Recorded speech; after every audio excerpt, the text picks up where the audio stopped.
What he does on the field, I think, kind of speaks for itself, but it's really everything else that takes place kind of behind the scenes that I think really makes Trevi unique. He's a teacher at heart. He's really tried to help me out, especially last year when he was down and I got up, and he made sure I was understanding what's going on with the pitching staff and kind of where we were at as a team, and that really helped me step in and have success for myself and the team early. His influence is honestly really elevates just the entire environment. What are you more proud of this one, catching a shutout or the 4-hit day offensively? The shutouts is good. For me, it's taking pride in the guy that's 60 feet away from me, and whatever else I can bring to the table, I bring it. Jose Trevino has been outstanding behind the plate. More than the Yankees thought they were getting.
The Michael K. Show on Yes is brought to you by Untuck It.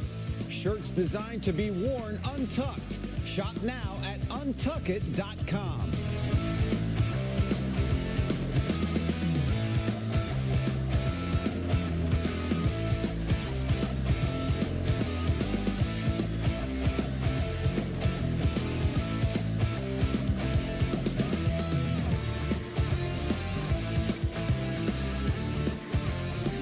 Wednesday in New York City. It's April 24th, 2024. So it's 42424, which would mean that even the other way, it's 42424. Am I right? That's right. 2424. The other way would be 42424. Huh? Huh? Look at you. Now, what do you do with that information? That's why the name's on the show, ladies and gentlemen. I think you run with it. I think what do they call that word that was a palindrome? A statistical palindrome. Yeah. Exciting. I'm good. You're good. Okay. Yeah. The Rangers win. Yes. Okay. But it wasn't easy, Don. And it was sweaty. And it was nerve-wracking. It was a physical game. I give them credit because they played physical. And the last 2.5 minutes, everybody just held their breath. And the Rangers held on for a 4-3 victory. Yeah. But this Ranger team is tough. It's not a finesse team at all. No, it's not. And they just got to stay out of the penalty box. I mean, you saw Washington's power play get better and better as the season went on. And if not for those power play goals, especially the Wilson deflection midway through the third period, they destroy them. But it just shows you how you always have to be engaged. You can't let your guard down. You can't take dumb penalties. And I really thought the Rempe roughing penalty early in the second period was one that he would probably like to have back, and ends up leading to a goal. These are the things you just can't do, even against what I think is the worst playoff team of the 16 that are in the Washington Capitals. They've done a great job on Ovechkin, just one shot so far in these playoffs in the first two games. And now you go to Washington for games 3 and 4, and I would suggest that they take care of business, because it looks like Carolina's got the Islanders number here after the way they won game 2. So that's going to be the team you're going to take on in the next round. And if they're going to sweep or win in 5 games over the Islanders, then you want to try to do the same thing. And you can. You're superior to this team. So don't make the mistakes. They're going to let them back into the contest. That's why Joe Torre always said Game 3 is the biggest game, because you're either going to go up 3-0, or somebody's going to take a 2-1 series lead. And in this case, if the Capitals win, that's 2-1. Now you talk about sweaty. Now you got to win a road game to just go back up 3-1. You don't want to mess around. Take the 3-0 lead on Friday. Take care of business in 4 or 5 games. Keep pace, because you're going to need everything you have to be able to beat this Carolina team in the second round. All right, so let me pick this apart, because Ovechkin's so important to them. And as you said, in 2 games, he has 1 shot on goal, which is almost unbelievable. So is that a case of like Jalen Brunson struggling in the first 2 games? Was it because of defense, or is he off? Are the Rangers all over Ovechkin, or is he just off? I know he's 38 years old. But he had 8 goals in the first 43 games of the season, and he finished with 31. Right. So he was hot in the second half of the season. But he's a stationary guy at this point, Michael. He's going to play his piece of the ice, and they're going to have to try to move him around, because the Rangers, I think, have done a great job shutting him down. They're not a great offensive team. McMichael's a nice player. I think TJ Oshie's seen better days. He's still a decent offensive player. Wilson is, I think, a better offensive player than advertised because of all the histrionics he brings to the table. But this is a team that had like the least amount of shots on goal during the regular season. Their power play struggled for most of the year. But at any given moment, you give them an opportunity, they could take advantage. But the Rangers have really, even strength, have shut this team down. Their power play woke up a bit in Game 2. So just make sure you don't commit any dumb penalties. These officials seem to be calling everything at times, and then at times they're not seeing anything. As Zibanejad gets tripped early in the game, they don't see it. But then little ticky-tack fouls they decide to call. So just mind your P's and Q's, man. Do not let this Capitals power play beat you. And it almost did last night, but they're still in good shape. Now, was it Panarin who laid out a guy? No, he laid out Oshie. Which is unbelievable, because that's not Panarin. It showed everybody else, look, if he's going to fight for himself, I mean, he laid the guy out. And there's always that circle around guys like him. Oh, he's a finesse guy. And hey, listen, he's not going to be throwing his body around a lot, but in that particular moment, he caught Oshie, and they reviewed it. There wasn't a penalty. Now, was the head hit? Yes, but it was determined that it wasn't targeted. Oshie's kind of leaning for the puck, gave him a nice shoulder to the chest, knocks Oshie out of the game for a little bit, no penalty. As a matter of fact, McMichael took a roughing penalty because of the reaction to Panarin's hit, and that's the only penalty that actually took, and the Rangers were able to take a power play. They didn't take advantage of it, but they got a power play out of it. That's the kind of way you have to play in the playoffs. There's not going to be the same amount of room. They're going to try to get under your skin, throw your body around, be physical.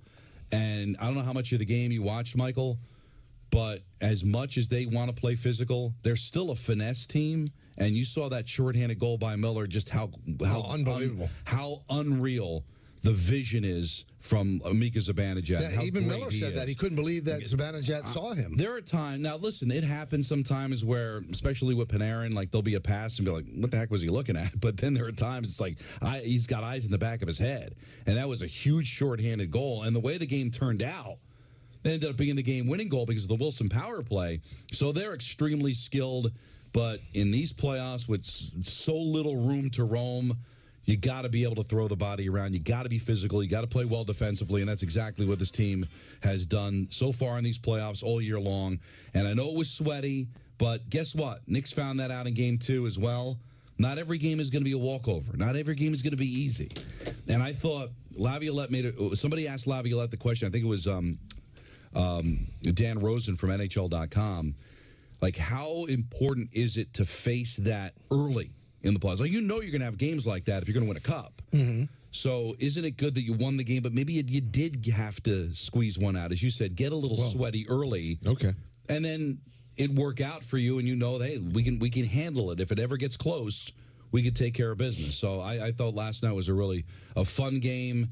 Although you seem to be bothered by sweaty, Peter, but I do think the fans were sweating. It was more palms than pits. It was the back-to-back. It was the combination of word choices back-to-back. Squeeze one out. Sweat. There was a lot happening at one time that I was trying my best to follow. Really? Why Childish stuff comes from him, really. Words are weapons, almost. But now words have almost become like pieces of art that have to be appreciated and viewed and analyzed. You know what, though, Don? The whole show is already up for grabs, in my opinion. Let's just see where this thing goes. I can't believe the how much that carried on past the show and how many people side with Peter. Well, not the people I called in.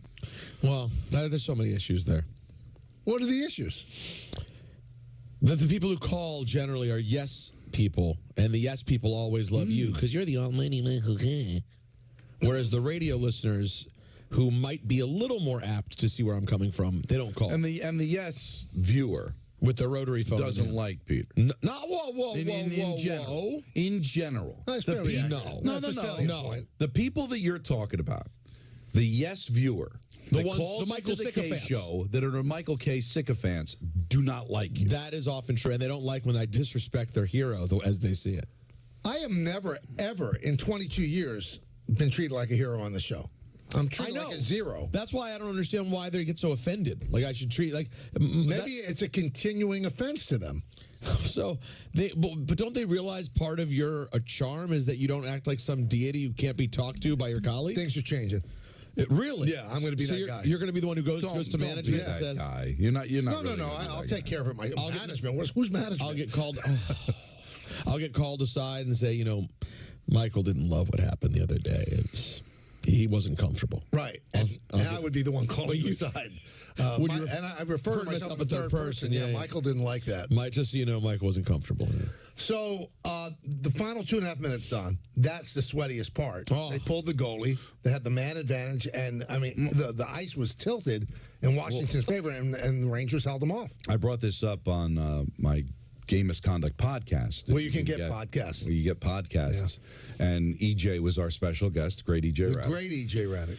And I thought it was a mistake by Carberry that he pulled the goaltender so early with 2:48 to go because there's an offensive faceoff. Because the Rangers had won 60% of the faceoff. So you lose the draw, Rangers throw it down into the empty net. Now the game's over, and there's still like 2.5 minutes to go. It felt like it was too early. But EJ explained it very well. It's like you can't get caught up in how much time is left. It's an offensive faceoff. And if you win the draw, you now have all this time. And it worked out. They win the faceoff, and the Rangers couldn't clear it. I mean, there was how many times did I see Carlson put his glove up, knock the puck down at the blue line, and create more opportunities? And, boy, it felt like if there was just maybe 10 more seconds. Because I don't know if it was in the call because you're just kind of holding on. Kenny had the call on radio, and, of course, Sam on television. I think it was Wenberg had the puck pinned against the boards. And the one thing that I've kind of taught myself doing play-by-play is never predict what's going to happen. Like, it's over. Like before it's actually over. Like what the Sixers announcers did. Right, but that's almost like way too much. I'm just saying, like, well, how can they center the puck with a second left? Well, you can. Mm-hmm. You'd be surprised how much can happen in hockey in such a short period of time.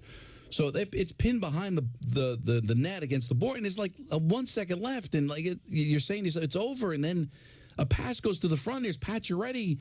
If he's able to gather that up and or be able to get a one-timer off, there might be enough time for him to score. So if there was an additional few seconds, maybe they would have scored. So I think that they were very fortunate to not have to go to overtime last night. Were you a little surprised that the Capital coach kind of aired out Ovechkin after the game? I mean, called him out, said he's playing poorly. Essentially, said that. I mean, this is Alex Ovechkin, and this is Spencer Carberry. Yeah, this is not Mike Babcock or Mike Keenan or Scotty Bowman. It's Carberry, but it's right, and Ovechkin is coachable. Mm-hmm. Like Peter Laviolette said, that he's a great guy. There's never that I've ever noticed. Now, maybe somebody that's a Capital fan could cite examples that I didn't know where he's not coachable. Hey, if you can call out Ovechkin, you can call everybody out, and he's clearly towards the end of his career. And when he was held with no shots on goal in Game 1, it was only the fourth time in his career he had been held without a shot. Mm-hmm. And then you come back and you only get one shot. It's hard to believe that they're going to be able to win this series without him. So if you think he can take it, and he seems like a player that can take it, he can be the Phil Simms to what Bill Parcells was trying to do. Like, hey, if they can call out Ovechkin, they can call anybody on this team. Mm-hmm. As long as they can take it. But also, take a look at their blue line. I mean, Dylan McElrath is playing. I mean, this is a Ranger cast-off. They're literally playing their 10th, 11th, and 12th defensemen in the organization because they're so depleted with injuries. So there's a lot of reasons, and they're not a very good team. But if I can call out my best player who needs to be their best player to win the series, I guess it's worth it as long as you know that you're still going to have him at the end of the day because This is Spencer Carberry's first year as a head coach in the National Hockey League, and he's going after a player that, when it's all said and done, is going to score more goals than anybody in the history of the sport. Now, I kind of feel good. The Knicks are up 2-0 before they do Game 3 in Philly, and the TNT guys kind of parroted what we said.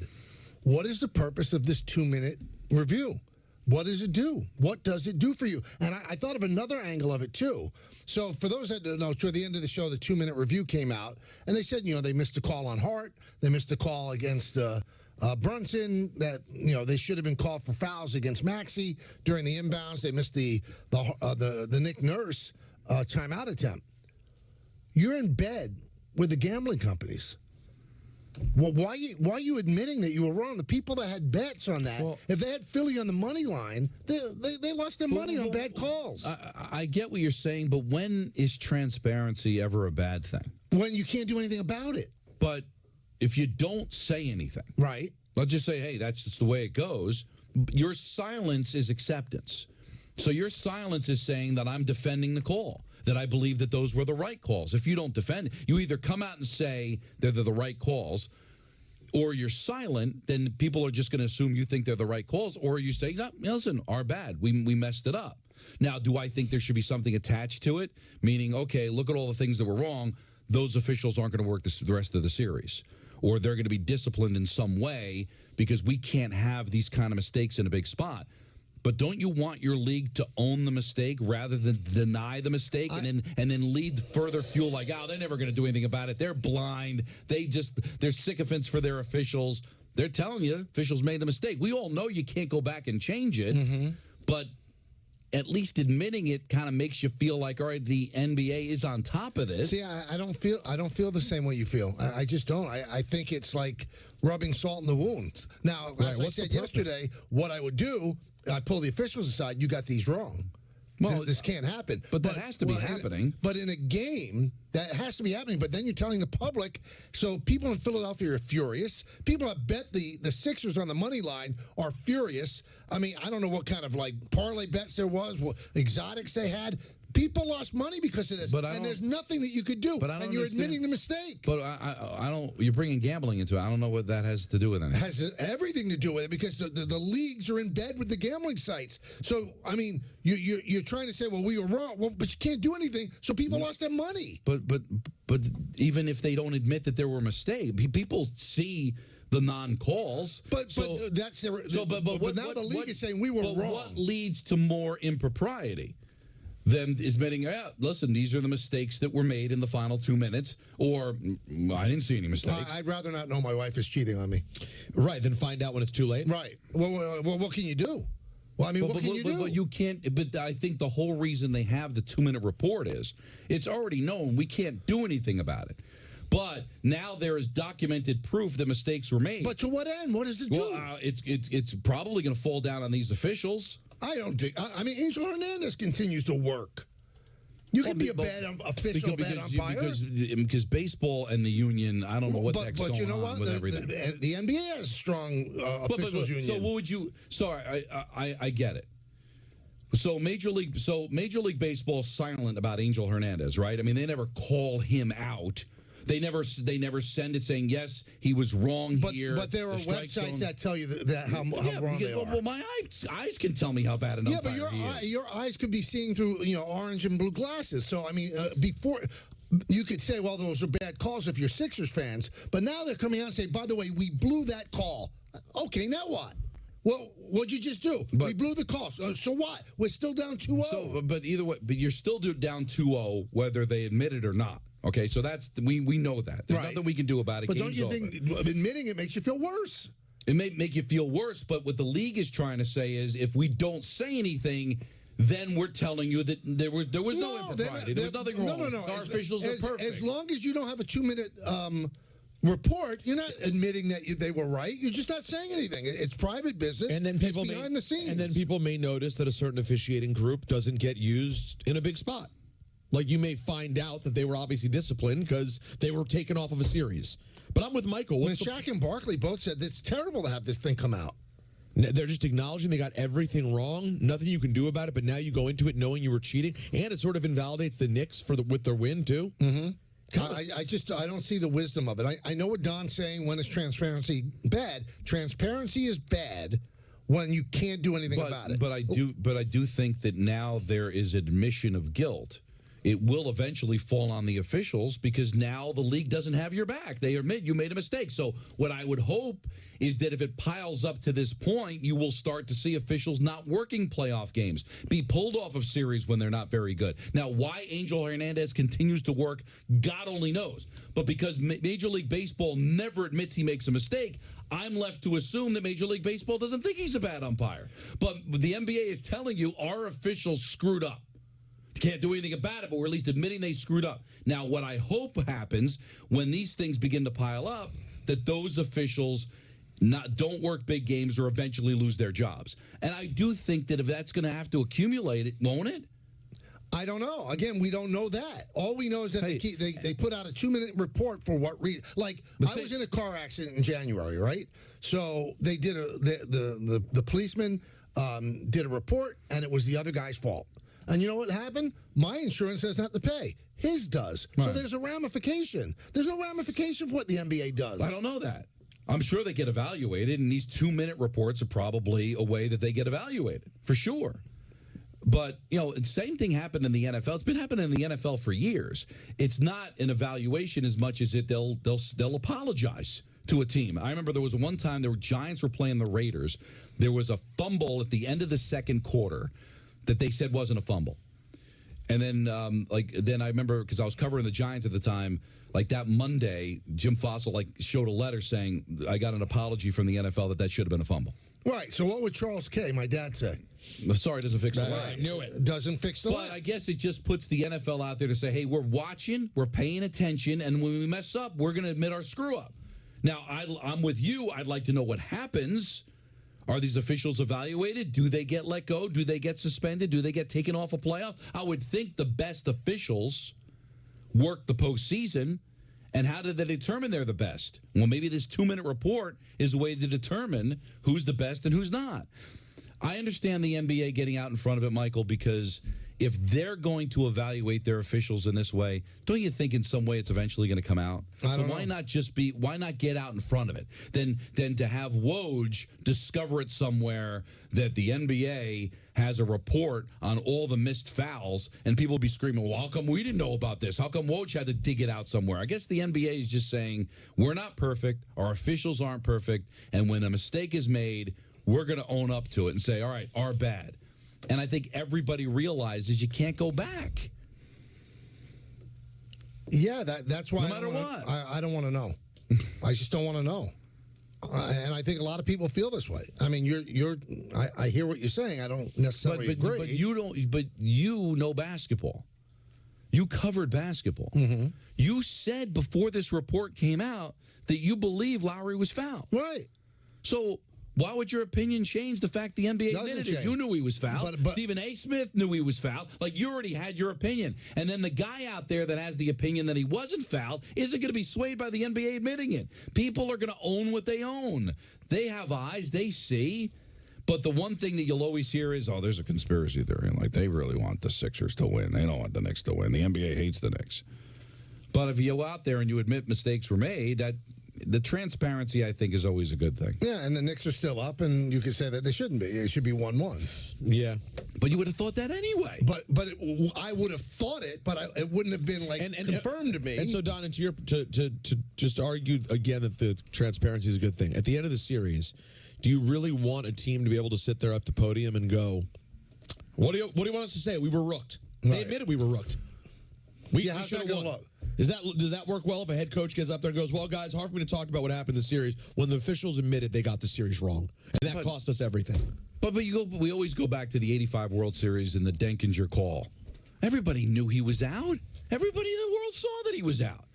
So if Major League Baseball admitted they screwed up, meanwhile, they don't say anything, so people are like, does Major League Baseball actually think that he was safe? What are they thinking? But the silence doesn't mean, it a rubber stamp. Silence just means silence. They didn't come out and say, no, he got the call right. And also, Don Denkinger is still hated in St. Louis, and they thought they took a World Series away from the Cardinals. Right. It's game time, brought to you by Tullamore Dew Irish Whiskey. The Mets are in action this afternoon. We'll be monitoring that for you against the Giants. Trying to avoid they the try sweep. not to get swept. And yeah. hang on the rim, Michael. Do yourself, your ego, and our show a favor. Why? And why don't you hang on the rim for About what? Blake Snell. Why don't you just hang on the rim? Blake Snell went on the IL. I saw. He called it. You know what the Giants did? They set fire to $25 million. Right in front of you. Why'd they do it? For no reason. For no reason. First of all, the games that he pitched, he was awful, and now he's out with an abductor, which could be months. The Giants set fire to $25 million and then had a press conference and to tell you. Then tell you that we set fire to $25 million. The only one that has pitched well or played well after holding out was Jordan Montgomery, and he faced Blake Snell that day. So somebody and Blake Snell refused to go to the minors. He didn't do a minor league outing. Jordan Montgomery pitched in the minors. And in the games he pitched, what was his earned average? Like 11 something. 11.54. And now he's on the IL. You know, it's a bad break for the Mets. They probably had a better chance against him. Michael's not hanging on he doesn't care about Blake Snell's, he wants him to be healthy. He called this. You called it. And I also told people said, you should get him. No, they shouldn't. They made him an offer at the right time, and they moved on. And why did you say they shouldn't get him? Because he wouldn't be ready in time. He'd be a pitcher by May, maybe. Right. And when he did come back, what would happen? He'd get hurt. Bang. Hey, I know the sport. You know what I mean? I'm just saying, why can't Peter? Why can't he? Why can't I hang on the rim? He should hang on the rim. And the Yankees continue their series with the A's at 7:05. A 4-game series against the A's? That's right. That's game time, brought to you by Tullamore Dew Irish Whiskey, because when it's game time, it's Tully time. Tullamore Dew, the original triple distilled, triple blended, triple cask matured Irish whiskey. Be sure to grab a Tullamore Dew or try the brand new Tullamore Dew Honey during tonight's action. Glasses up to enjoying Tullamore Dew responsibly. Before we break, I've got some pretty important stuff to give you. This just became made available to me. Oh. And I think that I've got to tell all of our listeners. Oh. Here's tonight's Yankee starting lineup. Oh, my God, this is big. Brought to you by Bigelow. I'm not going to listen. And CertaPro Painters. Anthony Volpe's going to lead off and play short. Juan Soto in right. Aaron Judge in center. Giancarlo Stanton will clean up in DH. Anthony Rizzo at first. Big home run for him yesterday. Is that right? That's right. Gleyber Torres at second. Alex Verdugo in left. Oswaldo Cabrera at third. Austin Wells will catch. And Clark Schmidt. You know what? I don't know. Is going to pitch for the Yankees. No, man. That was the Yankees starting lineup, brought to you by Bigelow Tea. Bigelow Tea is a proud supporter of the Michael K. Show and the official hot tea of the New York Yankees and CertaPro Painters. When choosing a painting professional for your home or business, the choice is simple. Choose happy. Choose CertaPro Painters. We have a very special guest coming into the studio. Oh, I heard about this. Yeah. Going to break down some more Rangers. Oh, yeah. I think you'll all love him, and he's coming into the studio in I just met a him. moment. A gem. He is a Yeah, gem of a guy. Good guy. Very opinionated, too. I like that. Well, he's got a future in this business. There you go. Spring into gear at Bay Ridge Honda, your go-to Honda dealer.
Did we mention it really, really sticks? Salonpas.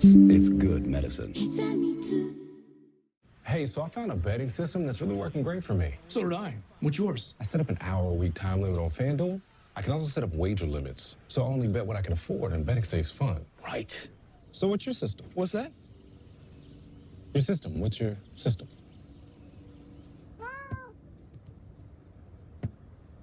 What is that? Every bettor has a system. Make FanDuel's responsible gaming tools a key part of yours.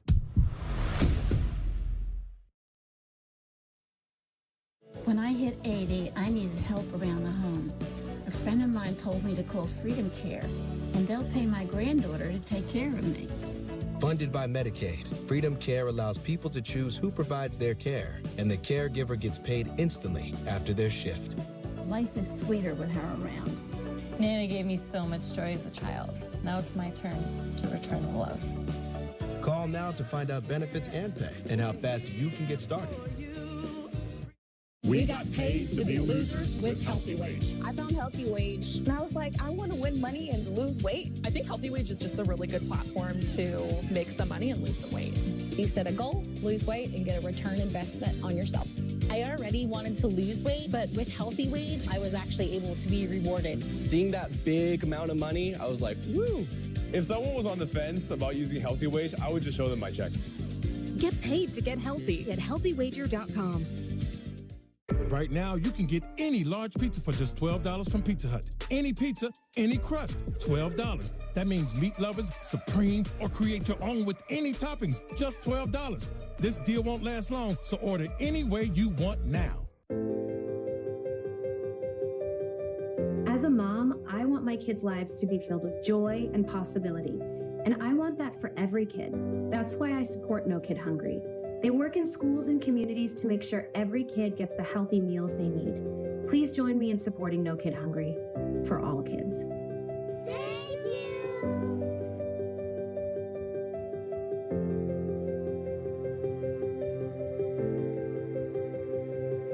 The Community Food Bank of New Jersey is the state's largest anti-hunger organization. We provide nutrition. We provide support. We provide opportunity. We can't do it without you. Go to cfbnj.org to join us today.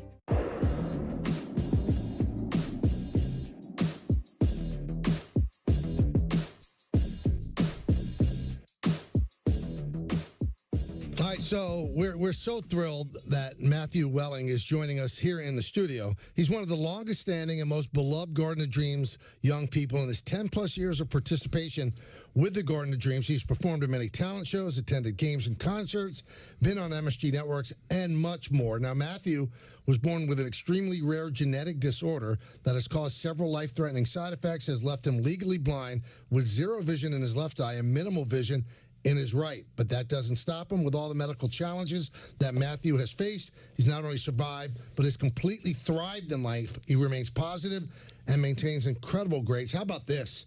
He has been accepted to the Newhouse School of Communications at Syracuse. Whoa, wait, where he will be attending. Nailed it, Mike. And his primary career objective is to have an impact on the sports world by making his visual impairment and other disabilities more mainstream. So, Matthew, right off the bat, why not Fordham? Why'd you choose Syracuse? I want to know. Dad wanted me to go far away. Really? Kicking me out. It's all Dad's fault. Look, I'm not blaming him, but I really loved the campus up there. Not to say I wouldn't have loved Fordham, but going up there, really lucky to have gone there where it wasn't downpouring snow and stuff like that. So the campus was beautiful. So really getting a good chance to see what it was. You can just come around and say the truth. Newhouse is better than Fordham. I'm just saying.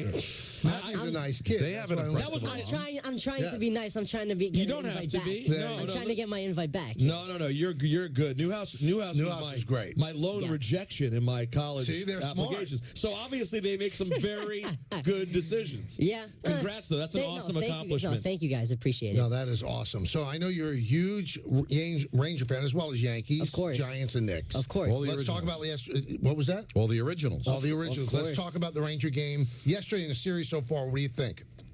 I think they've played the way they should have been playing. I know yesterday was a very tough game, but they're going to have to play games like that.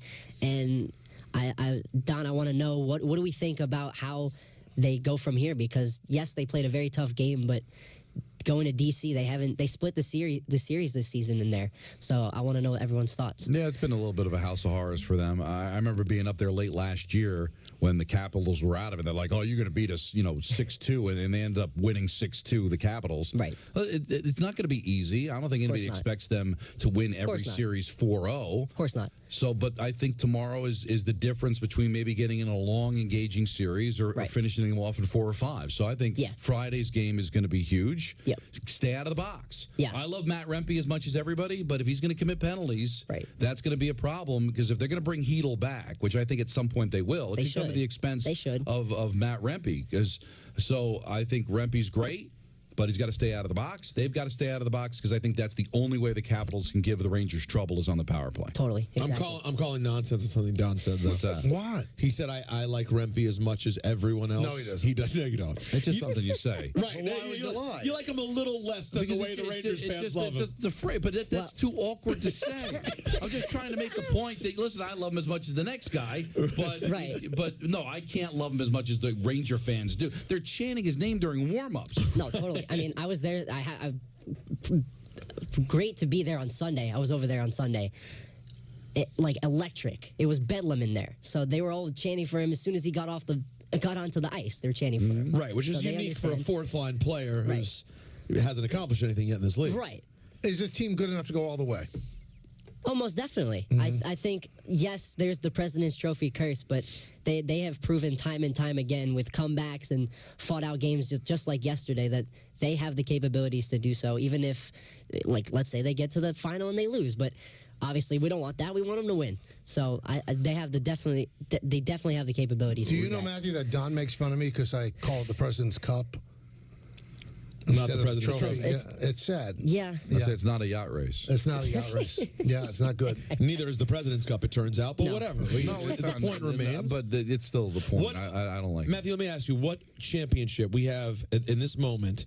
We have a Knicks team that could, with the right breaks, end up competing for a championship this year. The Rangers certainly in the conversation. The Yankees certainly need to find their bats, but they could have a great team this year.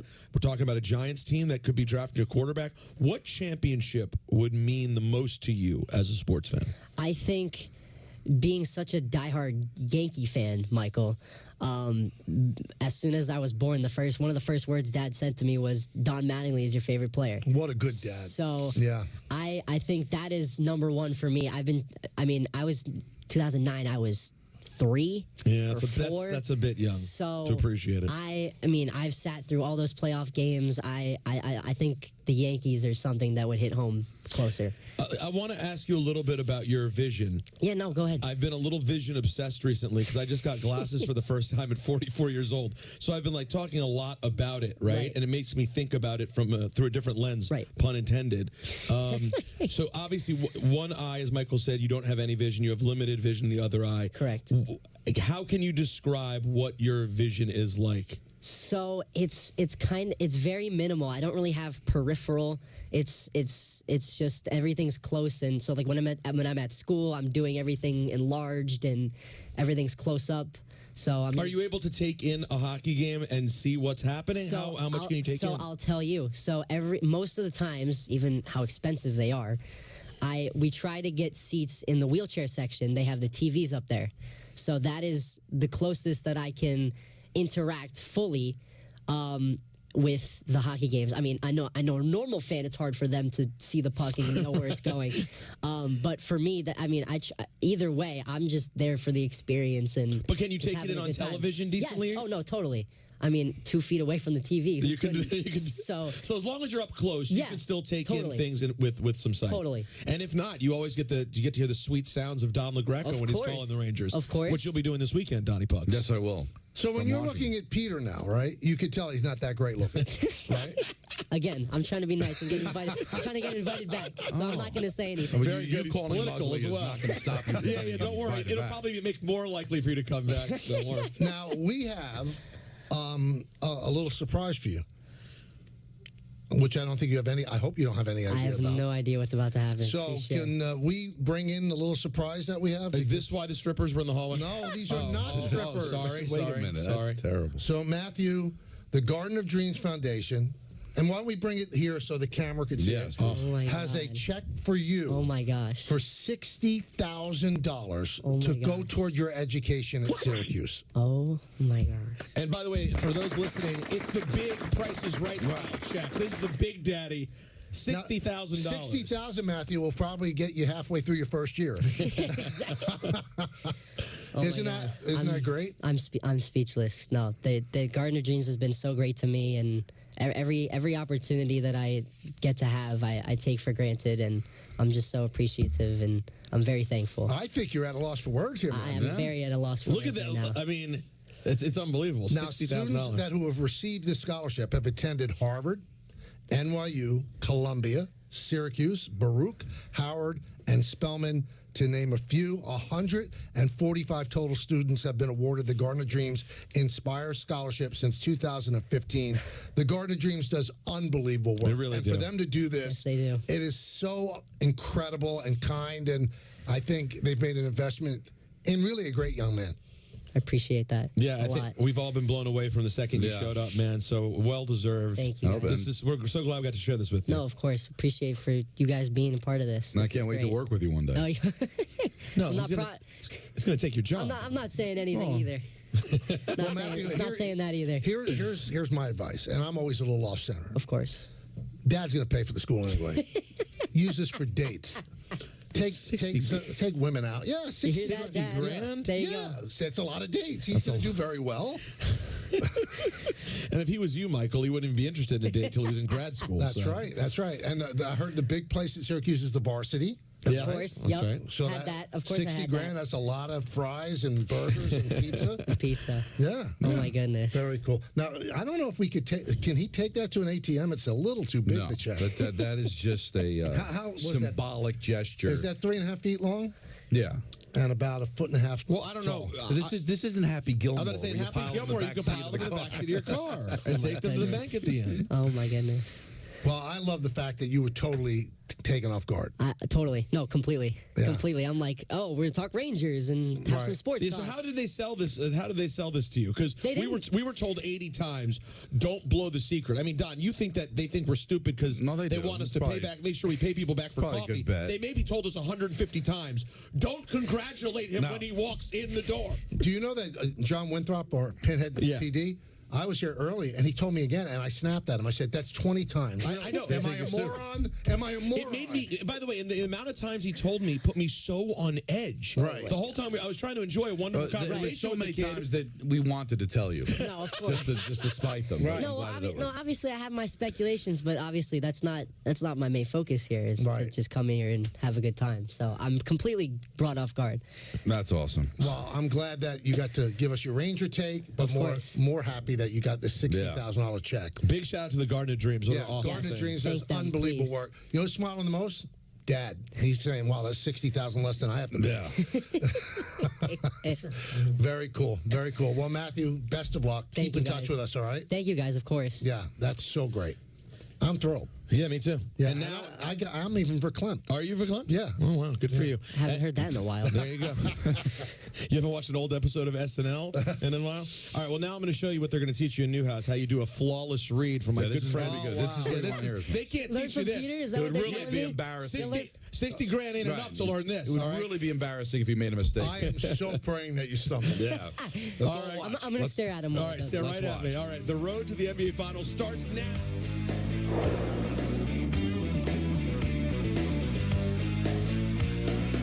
The Michael K. Show on Yes is brought to you in part by Audi, the official luxury vehicle of the New York Yankees. Visit your tri-state Audi dealer today.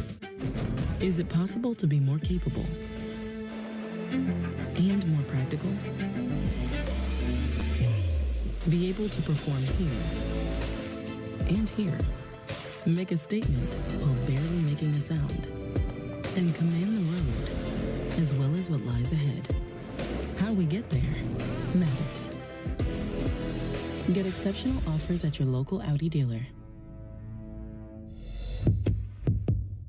Sunshine on my shoulder makes me happy. If I had day that I could give you.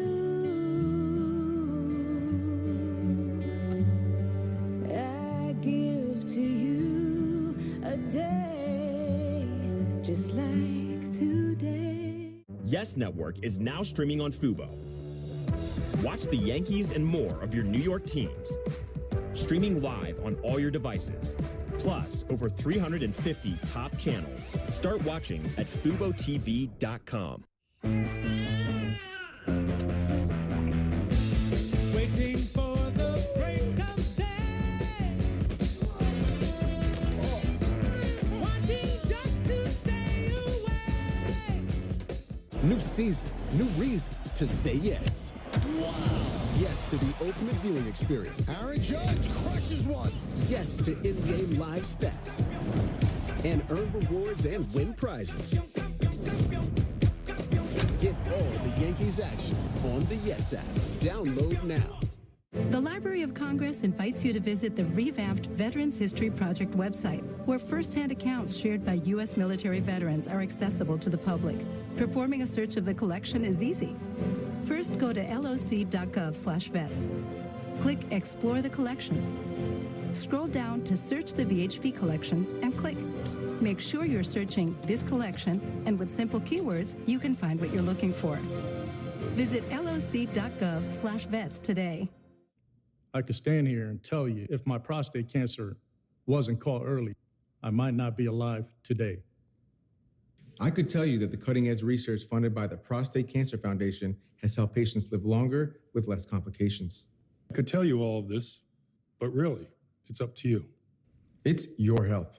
It's your life. Go to pcf.org for the help you need to navigate this disease. Go to pcf.org today. I'm former Major League pitcher Andy Pettit. I teamed up with Tunnel to Towers after seeing their life-changing work with military and first responder families. Now we're expanding our mission to help veterans struggling with homelessness. We want to help them rebuild their lives not only by giving them a home, but by providing the services they need. Please join me in donating at t2t.org. Break up with your old wings and get a new lemon pepper wing from Popeyes. Crispy, saucy, available. Popeyes finally has wings in 6 flavors. Love that chicken from Popeyes. Step into the world of Golden Nugget Online Casino. With all the slots and table games you love, feel like you're on the casino floor no matter where you are. Score rewards by playing your favorite games and get your winnings almost instantly with lightning-fast withdrawals. Go! So what are you waiting for? Have a great time in your downtime. Download the Golden Nugget Online Casino app and get started today with this great offer. If there's one thing we like, it's choices. And your Ford dealer is the place to start. With a full lineup of vehicles and available powertrains. Get your ideal combination of power and capability with gas, hybrid, or all electric. But more important than the power you choose is what you choose to do with it. Right now, returning lessees can get a Ford Explorer for $369 a month, only at your local Ford stores.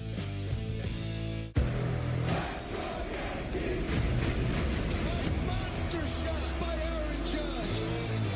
There it goes. See ya. A's Yankees tonight. Coverage begins at 6:30, only on Prime.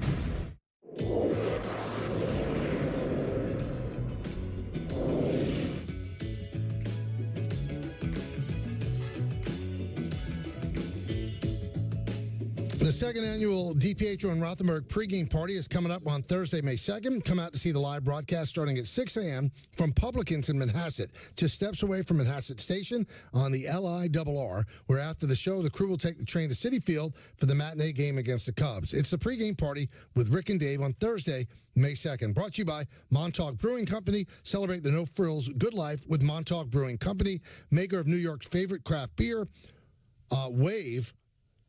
Chaser IPA. Wave Chaser IPA, a highly approachable brew that is packed tropical hops and delivers endless flavor. Chase your wave. And by Zing Zang, America's favorite Bloody Mary brand. Now it's even easier to enjoy a Bloody Mary with their premixed cocktails available in convenient cans and party-sized bottles. Just open, pour, and enjoy. Please, Zing Zang responsibly. I'm not a tomato guy, so I wouldn't have a Bloody Mary, but it does look interesting. I've never had an interest in a Bloody Mary. I just don't get it. Tomato juice just doesn't do it for me. I mean, I can kind of see how it could be appealing, but I just don't like tomato juice. That's the thing. You hear me? Tomato soup. I don't either. Of course. I've never had a tomato. Boy, you missed it. It's too bad you wouldn't have eaten any of the food Natalie made for Pesach anyway, but boy, did she kill it. But if I were to have a Bloody Mary, Zing Zang. Oh, yeah, 100%. Not even a decision to be made, Don. Let's go to the phones. Bobby in Monticello. What's up, Bobby? Hey, guys. Thanks for taking my call. You got it.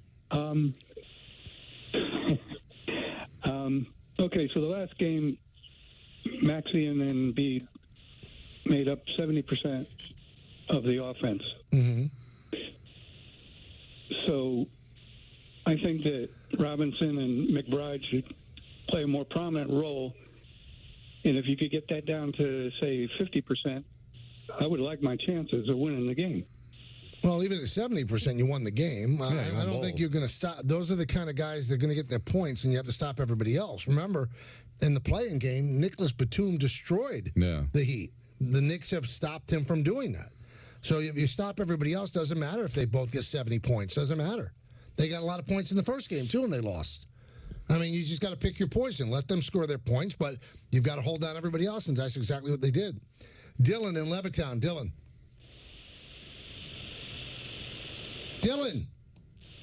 Come on, Dylan. Hello? There you go. What's up? Oh. Can you guys hear me? Yes, we can. No, I'm sorry. No, I'm sorry. I'm sorry. I'm not in the mood. I don't like what you Why? did. We should be in a great mood. I'm glad with Matthew and everything, but I'm not in the mood. Not in the mood. It was a little, because you know why? It was a would you, Peter. And Michael's done with would yous. Yeah, this is Would You Wednesday, and it's not Would You. You're not going to do the would you? Yeah, I told you. It's over. If that was to talk about Don Mattingly's career, he would have given it another 30 seconds. I don't like what you did there. You don't, or? I do. Was it too accurate, maybe? Right. Charlie in Queens. Charlie? Yeah, hi. How you doing, guys? Good. What's up? Peter, happy Passover. Thanks, friend. And I just want to talk about the Yankees. Michael, maybe you can help me, because you covered them. They started off 12-3, okay? Mm-hmm. And they were doing well, even with Torres not hitting, and he was leading off. Volpe was doing great in the 7th spot. And since Boone switched them around, they're not the same team that they were. I don't understand why you would fix something that isn't broken. They were 12-3. They had the best Were they record in 12-3? baseball. Even Torres went 0-90. They were winning. And also, I also want to comment on John Sterling, get your opinion on the John Sterling Day. Okay. Usually the Yankees used to give away cars and things like that. Because John Sterling, after 36 years, they only gave him a television set, which to me, I don't know, to me, it didn't seem like that much of a tribute to a man who's been a legend for the Yankees all that time. I'd just like to get your opinion. Well, first of all, I can't speak to what the Yankees did. All I know is that they had 4 days to put it together. So I think that he will be honored in a more extensive way, maybe somewhere down the line. But that was 4 days in the making. I thought they did an unbelievable job. As for the offense, Charlie, listen, they were 12-3, but they weren't scoring then either. All 4 games against Houston, they had to come back at the end. Even yesterday, they won 4-3. They scored in the first inning. They didn't score after that. So you've got to try different things. And they look at Anthony Volpe as a guy who's going to be a leadoff hitter for most of his career. And he started off hitting 400. Gleyber Torres wasn't hitting. So they moved Anthony Volpe to the top of the order. And they kept winning after that, too. So you can't say that, it's cause and effect. But Gleyber Torres is not hitting. Somebody has to get on base in front of Juan Soto. So they thought that Anthony would be the guy. Now, if Anthony continues to struggle, you know what? They'll make another change. You don't sit back and be static. See, the fans have the luxury of looking back and saying, well, that's a win, that's a loss.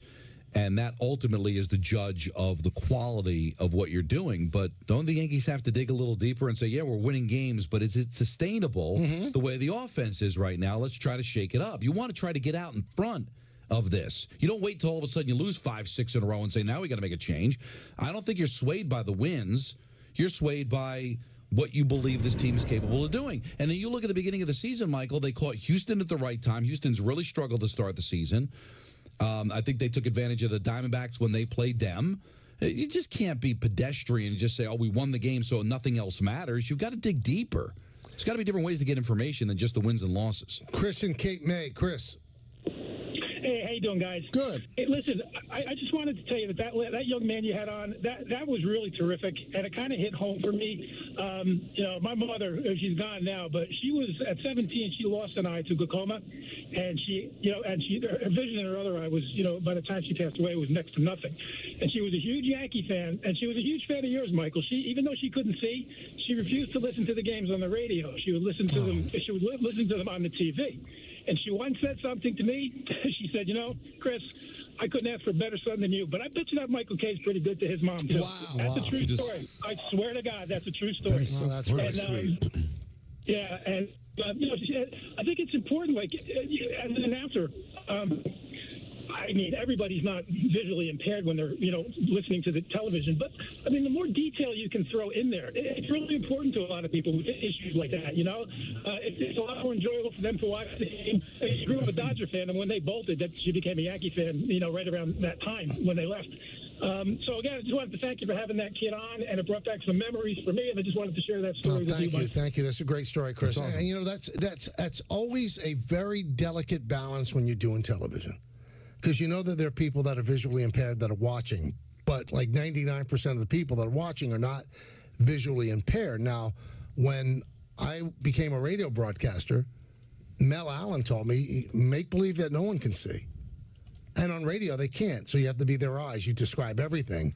So there's certain descriptive phrases you could do in TV, but again, it's a real thin line that you have to straddle, whether you're too descriptive. If you do, then they say, well, he's doing too much of a radio play-by-play. But I never understood that critique. What's wrong with a little extra information?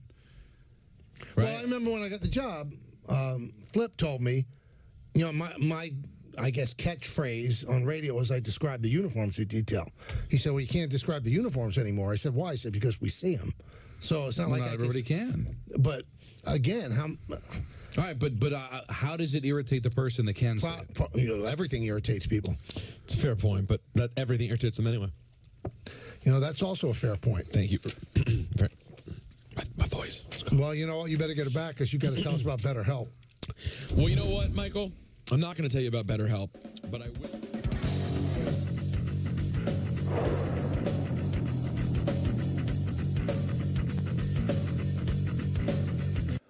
We all want to feel safe when traveling. That's why if you see something that feels suspicious, such as an abandoned bag or erratic behavior from a passenger, just call 911. You can call anonymously, and it's okay if it turns out to be nothing.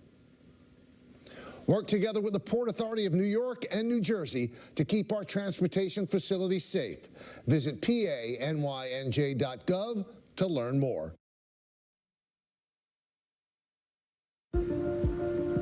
The best ideas come from solving common problems. My problem, like a lot of other men, I couldn't find a shirt that looked good untucked. So this became my passion, to design a shirt that captures the perfect balance between length and fit. Easy to say, not that easy to do. But with some innovative design changes, we did it. Our problem, my solution. Untuckit.com.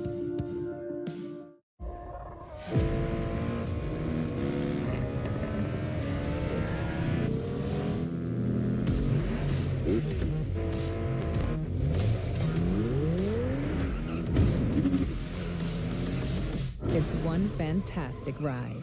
The turbocharged, tech-inspired Kia Forte. Best 2 out of 3? Lease the new 2024 Forte LXS for $189 a month. Everywhere but the seat. The seat is leather. Alan, we get it. You love your bike. We do too. That's why we're America's #1 motorcycle insurer. But do you have to wedge it into everything? What? Don't do that. This reminds me of my bike. The wolf was about the size of my new motorcycle. Have you seen it, by the way? Happy birthday, Grandma! Really? Look how the brushstrokes follow the line of the gas tank. Hey! Brought my +1. Jamie. I think I found them. Really? Making your dog your ring bearer is one way to show your love. Car part. It's just a car part, look it. But delicious Caesar canine cuisine is a better way. FanDuel Casino has your chance at the #1 feeling, winning. Winning ranks higher than any other feeling, higher than number 30. Saying, I told you so. Told you so. Higher than number 89, the feeling of catching your car keys with one hand. And number 78, thinking it's Friday when it's really Saturday. New players get 200 chances at winning with their first deposit on FanDuel Casino.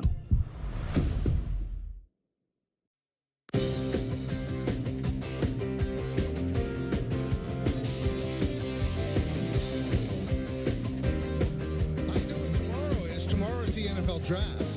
And boy, you're hearing some really interesting things about some possible movement. And you know, one of the big rumors out there is that the Giants could try to trade with the Patriots to get the number 3 because the Giants are more interested in Drake May than they are J.J. McCarthy.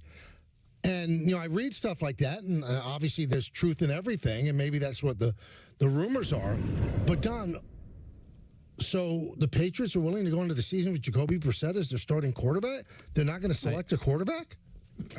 I guess they don't like any of the quarterbacks then. Don't take a quarterback for the sake of taking a quarterback. They do not have talent in New England. They've got a complete rebuild in front of them. So what better place to start your rebuild than with your franchise quarterback? What if you don't think any of those quarterbacks are a franchise guy? Then you've got to go someplace else and take the best available player, right? They'd be nuts if they see the next Tom Brady and say, no. We got to build an offensive line. We got to get defensive players. No. What they're telling you, if this is even true, if they trade out of it, they don't like any of the quarterbacks. And that's believable. I don't think there's a consensus outside of Williams that any of these quarterbacks are going to be great. But in all likelihood, Don, there are going to be 4 quarterbacks taken in the first 5 spots. Right, well, then they don't see it, though. What else am I supposed to conclude? I guess, unless they're thinking, you know, we need so many things, and we'll move on to quarterback next year, and we'll get, you know, the Giants 6th pick. Be Troy Aikman and go 1-15 or whatever because the team's not any good. So maybe they're thinking, I don't like any of these quarterbacks, but next year we believe the quarterback crop is going to be better, and I'd rather make sure that we can get that quarterback than lock ourselves in a quarterback we don't believe in. This is not bread and water. I need milk. I need bread. I go to the store and I buy it. And the more I need it, the less I worry about the quality. But in the NFL draft, I need a quarterback. It's got to be the right quarterback, not just any quarterback. It's got to be the right quarterback. Otherwise, you know what? In a couple of years, you're going to need another quarterback again. So if you don't like them, then trade the pick. So I can only conclude that New England doesn't like any of these quarterbacks. And if you're looking to hear the NFL draft, it will be streamed on ESPN New York app tomorrow. Now, here's Sal Pal, our buddy Sal Palantonio, talking about the Giants and how they are primed to move up for a quarterback. I think they're trying to move up. It's clear, all indications are that they are in a quarterback hunt. Staying at 6, they probably are not going to get one. By Denver trading for Zach Wilson, what does that tell us? Well, it tells us Denver's in the weeds at the quarterback position for sure. That's number 1. But it also tells us that Denver tried to go up, didn't have enough ammo to do it, and needed an insurance policy that either New England or Arizona was asking for too much. So maybe Minnesota's in the same boat at 11. They won't be able to get up, which means if anybody wants to dance, they may have to dance with the New York Giants. And the Giants may either go to 3 or to 4 to get either McCarthy or Drake May. Now, there's no way Washington will trade out, right, Peter, from what you're hearing? They will not. So they want Jaden Daniels? Yes. And Jaden Daniels said he would, for Minnesota attracts him. No, Oakland. But Minnesota or Oakland. I mean, he really likes Antonio Pierce. Vegas, not Oakland. Yeah, he likes Antonio Pierce because he was an assistant in college, but also likes Minnesota's offense. So I would love if people stopped privately revealing from these players what their deepest, darkest interests would be. What's the point? Who does it help? Are the Commanders going to go, oh, you know what, guys? We wanted Jaden Daniels, but we heard that, deep down, he'd rather be with Antonio Pierce. Maybe we should find a way to get him to Oakland. No, you're just going to end up having the fan base be annoyed with you before you get there. I don't know why this information getting out helps anyone. I read that this morning, and I was like, the word is, Diana Rossini said, the word is, I don't mean to give her the annoying voice. It's the words for the players that deserve the annoying voice. He would be cool with Washington, right? But he would really dream of being with Antonio Pierce. But is that the player that just everybody? The draft has become so monstrous that everybody wants to get information, and there's very little information to get. They have to know the smoke screens. For example, Michael, have you heard any audio this week from the great Marco Livero about what he's saying? No, I have not heard of that. Let me see if I can get him. Guys, can we summon Marco Livero? I'm looking to get information if he's heard anything about the Jets or Giants draft possibilities this week. Marco? The Giants will take a quarterback, but possibly not. They may trade down. They may trade up. Also hearing they may stay at 6. That is quality information. Yeah. There's so much there. But there's no information. But you've got a billion people trying to get information. So the people that might talk are going to be the quarterbacks. So that becomes a piece of information. I'd rather go to Vegas. Or he doesn't. He likes Washington. But it's all nonsense. Just a couple of days ago, the expert Marco Livero reached out and told us his thoughts on what the Commanders would do at 2. I gotta ask then, Marco, because we don't get a lot of draft experts on the show. My Washington Commanders picking 2 overall. What do you sense? I think it's an absolute lock. They will make a selection. Big information. Now, let's listen to Ryan Clark, who gives you more than Marco Livero does. But Marco gave you everything. Ryan Clark doesn't think the Giants should trade up for a quarterback. Here's Ryan. To me, you take wide receiver Malik Neighbors. No, I think we have not the quarterback. Not the quarterback. Because you gotta love the quarterback, right? The last time this team picked at 6, Daniel Jones was sitting there, and they picked Daniel Jones because that's the quarterback that they had to take. That's the quarterback that they settled on, and that's the reason you're in this position again. Let's not let history repeat itself. People say that success leaves footprints. Well, you know what else? Failure leaves chalked out bodies, right? So let's make good decisions based on what we've seen in our history. If the quarterback's your guy, you get him. If he's not, you pick a good player at that position. Now, I have heard from several people about a month ago that the Giants really love Drake May more than they love J.J. McCarthy.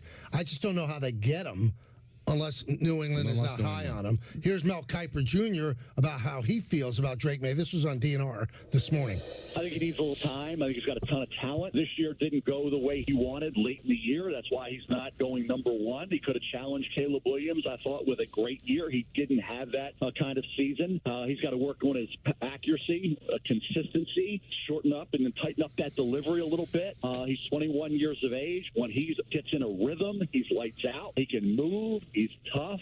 He's smart. He's very coachable. He wants to be great. So there's really a lot to like. That's why he's the 6th highest rated player on my big board. But to say he's better right now or more highly rated than Caleb Williams never happened. I couldn't put him ahead of Jaden Daniels because Jaden had the great year and he has a great skill set. Drake May has the skill set but didn't have the great finish. That's why Jaden got the nod. So I think he deserves to be the 3rd pick overall to New England. All right, so let's see if New England likes him. As Don said, they're not going to take him if they don't like him. The fact that they're even thinking about trading doesn't mean that they love him. Because if you love him, you stay there at 3 and you take your quarterback for the next 15 years. It does just feel like everybody's got different opinions on all these quarterbacks except Caleb Williams, and he's going number 1. So do you just take a quarterback for the sake of taking a quarterback? You can't do that. Now, Clark was right. You have to take the quarterback that you love. If you don't love him, you take the best available player. It's not like the Giants do not have a quarterback. You may not love Daniel Jones. A lot of people don't. But they do have a quarterback that took a team to the playoffs 2 years ago. If you get a wide receiver, you could help Daniel Jones in this year in which you're paying him $40 million. So the consolation prize of not liking a quarterback, there's talent out there that can help you win now. So, and I still think the Giants are in the evaluation process of Daniel Jones because they have one more year to see what they can do with the right weapons, with the right health for him, to see if they're going to let those last 2 years of the contract kick in. So if you don't love a quarterback, Michael, do you just take it for the sake of it? Or No. do you say, I'm going to try to make Daniel Jones the best quarterback he can be in 2024, and maybe, just maybe, we can crack the code on this kid, and we won't need a quarterback? And if the Giants don't take a quarterback, think about this. If there are 4 quarterbacks taken in the first 4 picks, or the first 5, the Giants are sitting pretty to get the second best non-quarterback that's in the draft. The second best, whichever way they want to go. Wide receiver, offensive lineman. The 6th pick is a good pick. And the feeling is going to be that it's probably going to be Neighbors. And there are some people that think that if Harrison Jr. wasn't Marvin's son, that maybe Neighbors would be the number 1 wide receiver. So you would get yourself tremendous quality at 6. It's just this whole idea. And I'm wondering if a lot of general managers are buying into this. Mike, I need a quarterback. I don't. Was there any indication at all when the season ended that all of these quarterbacks could be taken immediately in the top of the first round? McCarthy has jumped up. Now, we're hearing, Penix might be taken in the first round. We were hearing rumors that he might go as late as the 2nd round, possibly. Is it just a smokescreen, or are these general managers just so desperate for a quarterback they're willing to take a chance on the one position that can get them fired? It's funny. Andrew Brandt, who used to be, I believe, the president of the Packers, now he's very active on social media, he said right about now, teams are in their war rooms laughing at what the mock drafts have them doing. Oh, yeah. Nobody knows anything. We're trying to read the tea leaves. There's 2 teams that could be telling you the truth. The Bears. The Bears and the Commanders. Right. Because everybody knows that Williams is going number 1, so the Commanders become the de facto number 1. And if they like Daniels, they can tell the world they like Daniels because they don't have to worry about it. They don't have to send up any smoke screens because they don't care what's going to happen at 1. Everybody knows what's going to happen at 1. It's after that where it becomes very interesting. Are the Patriots going to take a quarterback? Are they going to trade? What's Arizona going to? It's all. I mean, did you hear the absolute yo-yo conversation earlier this morning about the possibility of the Chargers taking a quarterback because the Vegas odds changed? Are we out of our minds? Are we out of our minds? Well, this is why, there's a little disagreement. Can I be honest with everyone? There's a little bit of push and pull here at the radio station between the 3 of us and how other people view draft coverage. Everything that you're saying right now is why I'm not that into it. It's because it's mostly malarkey. It is. It's mostly just people have to fill the time between the end of the season and the draft, when the reality is we don't know anything at all. And then once we even get the players, guys, then it becomes fun to speak, and you still don't know until you see anything. Because I do enjoy the draft. But it's this stuff that there's a word I want to use. I think I'm allowed to use it, but I'm not going to do it. You want to send it to me and I'll tell you? No. Just, what's the first letter? M. Malarkey? I just said it. No. And second letter? Well, it's just something that... Manure? Well, it's Tonka truck. Oh, okay. Because that's what we're doing, because he was saying about the pushing and pulling. If you think about it. Mental enjoying yourself. Yeah, exactly.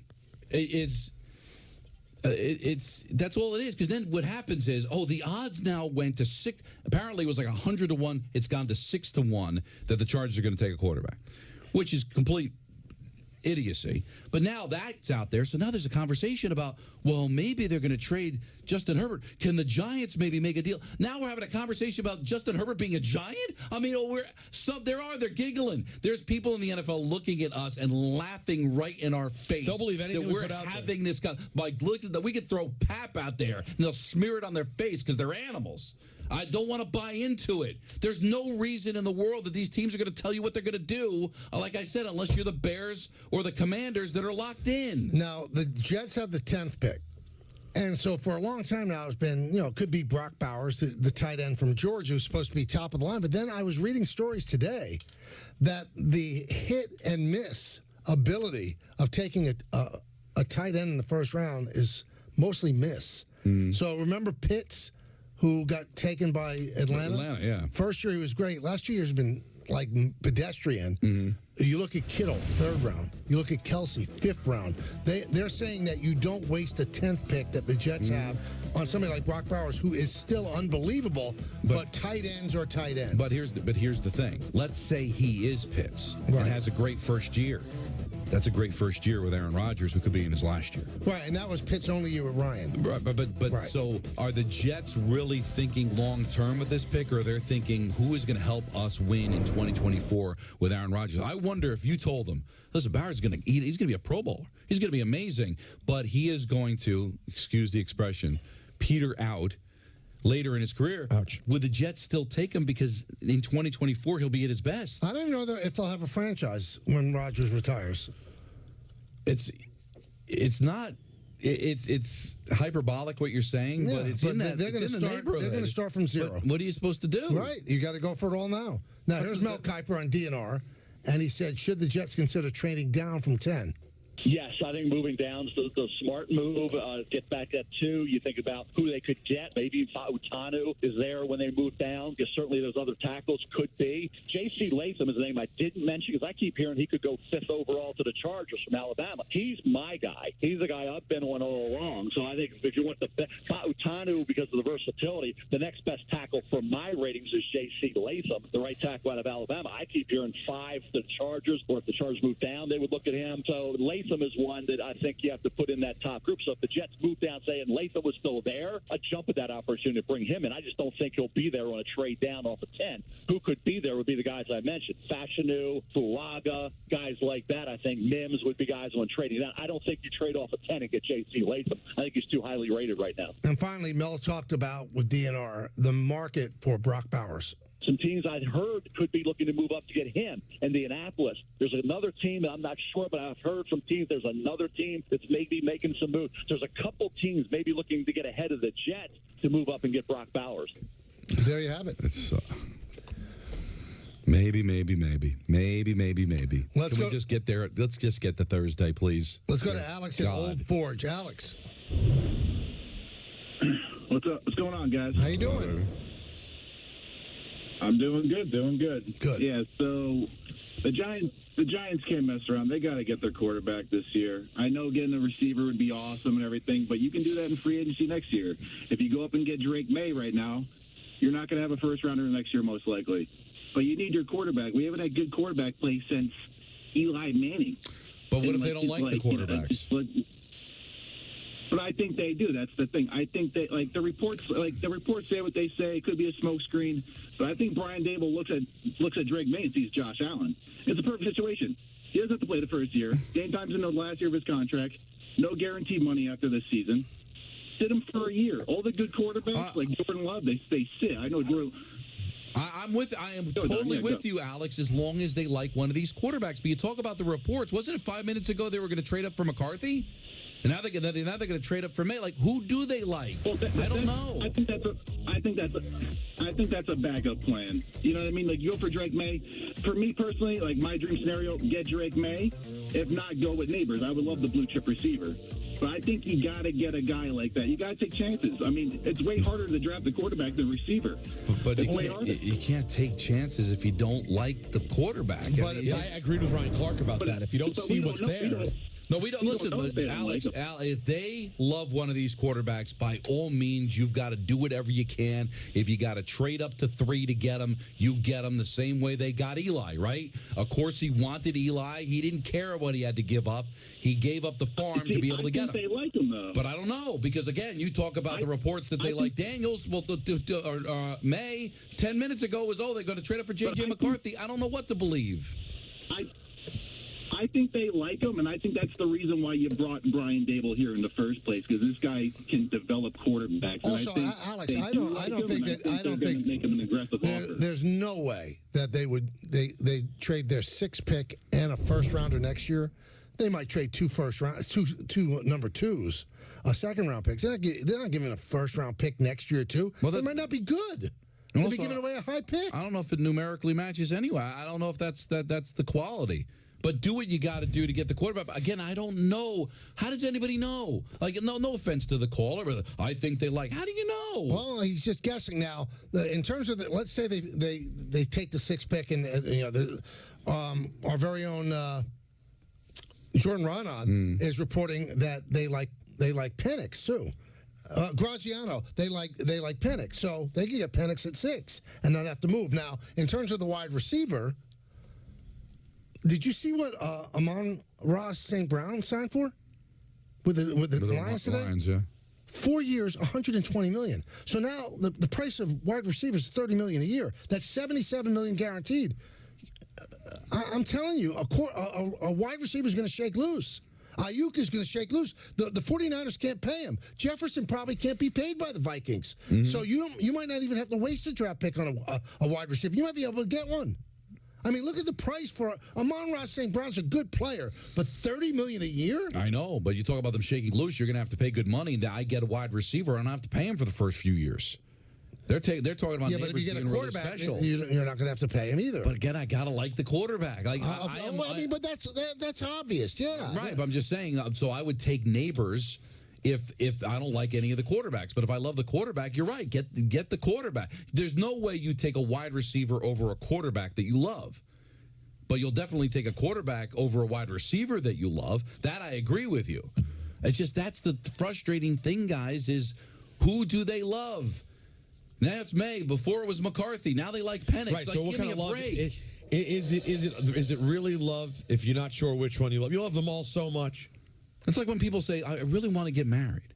So just to anybody? Or I thought you're supposed to find the woman and say, I want to marry her. Not say, I want to get married. A lot of people do that. They're trying to get married. Well, that's terrible. People do. Do you remember when? They're called the Browns and the Jets. Exactly. Do you remember the episode of The Office when Michael Scott goes to Pam and he's like, Pam, I want to adopt a baby. And she's like, what? You do? He's like, yeah, I really want one. She's like, are you sure? It can take, it's really difficult. It could take as long as 10 months to even get on the list. He goes, I don't even know if I'm going to want one by then.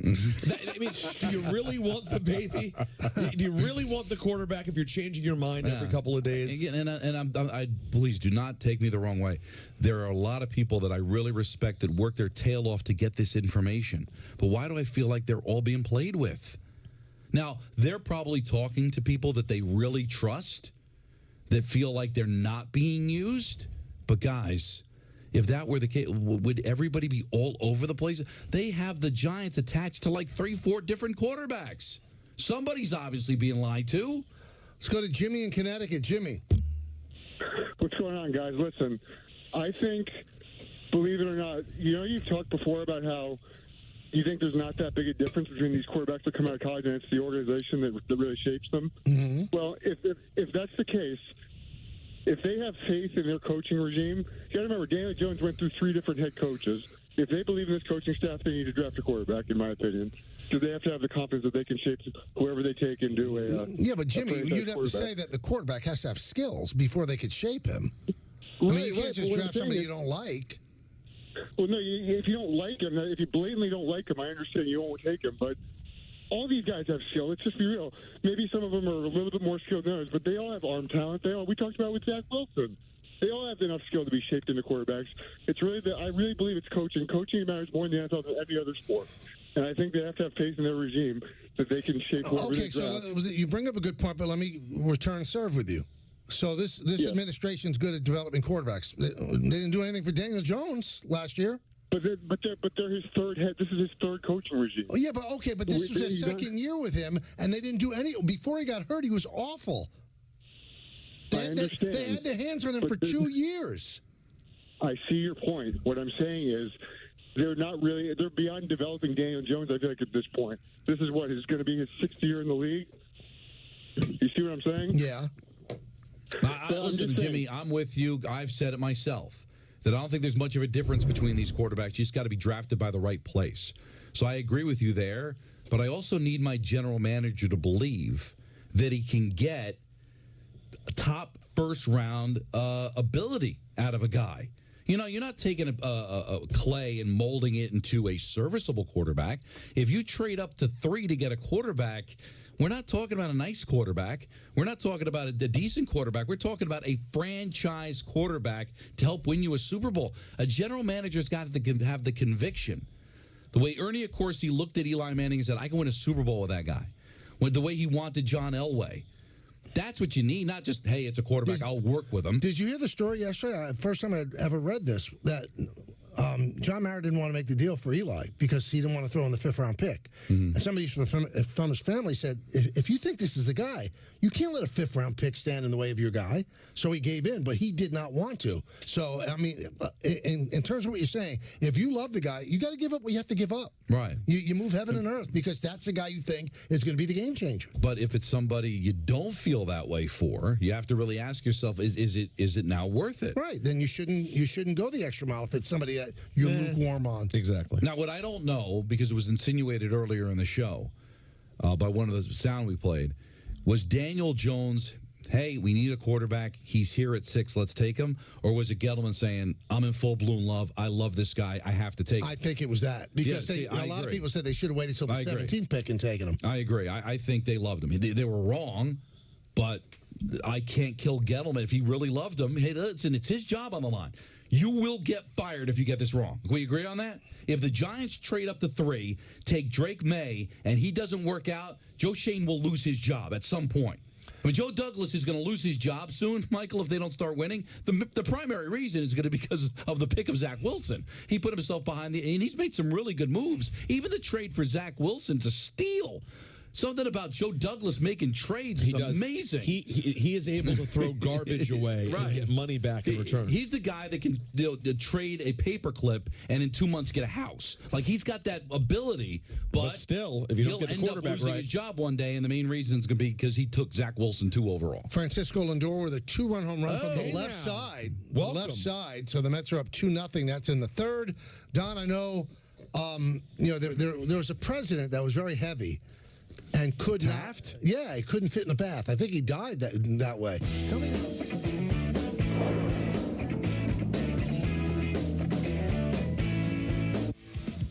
The Michael K. Show on Yes is brought to you in part by Memorial Sloan Kettering Cancer Center. At Memorial Sloan Kettering Cancer Center, being the Northeast's best cancer center means being the best for you. Pairing the most advanced treatments with the most compassionate treatment. It takes looking at every cancer from every angle. And a care team that looks out for you and everyone you care for. It takes MSK. If there's one thing we like, it's choices. And your Ford dealer is the place to start.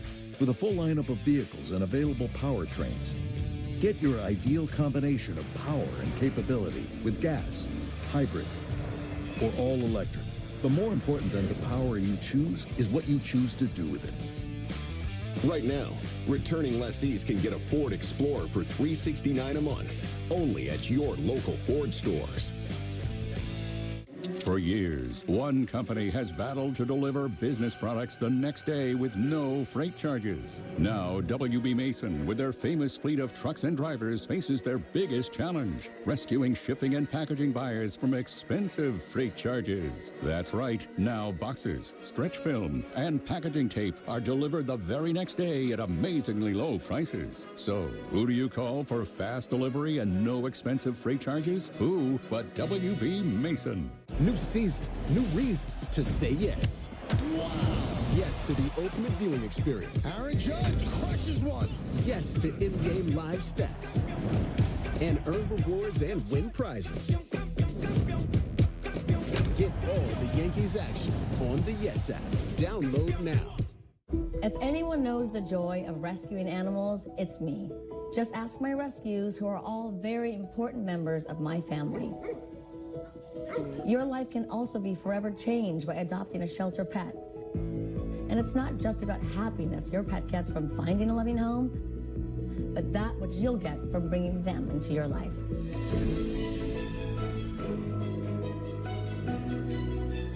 The heroes at American Humane have been helping animals for more than 140 years, whether it's rescuing animals caught in disasters, ensuring the safety of animal stars on the screen, or protecting our planet's endangered species. They go above and beyond to further their mission and make the world a kinder place for animals.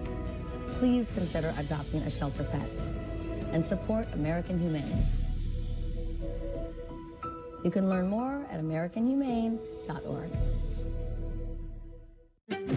Is it possible to be more capable and more practical?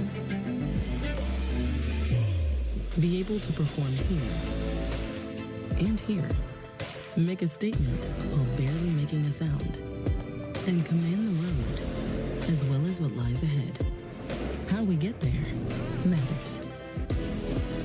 Get exceptional offers at your local Audi dealer.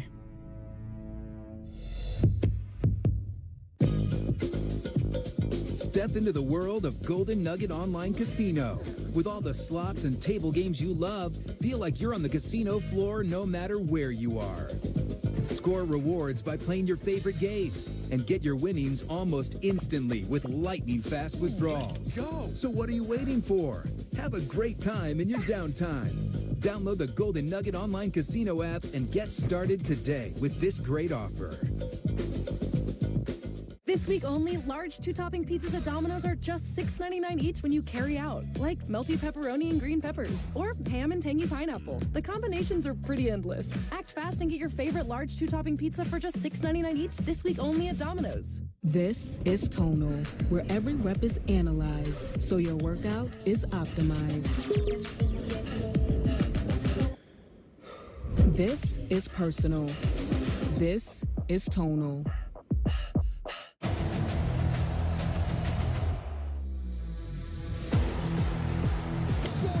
Does it again.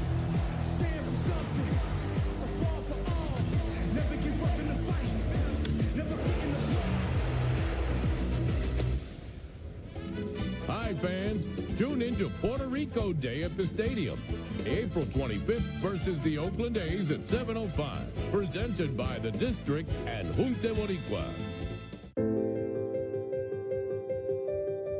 As a mom, I want my kids' lives to be filled with joy and possibility.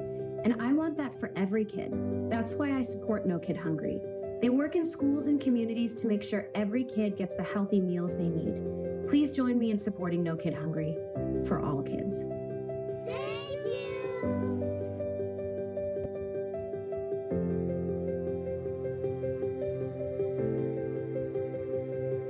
Half of young adults are at risk of hearing damage from loud sounds. So why is this happening? We know not to bake in the sun for hours. We buckle up to save lives. And we know that smoking kills. We take common sense steps for our health every day. Let's make hearing part of it. Love your ears. Learn more at hearinghealthfoundation.org. Keep listening.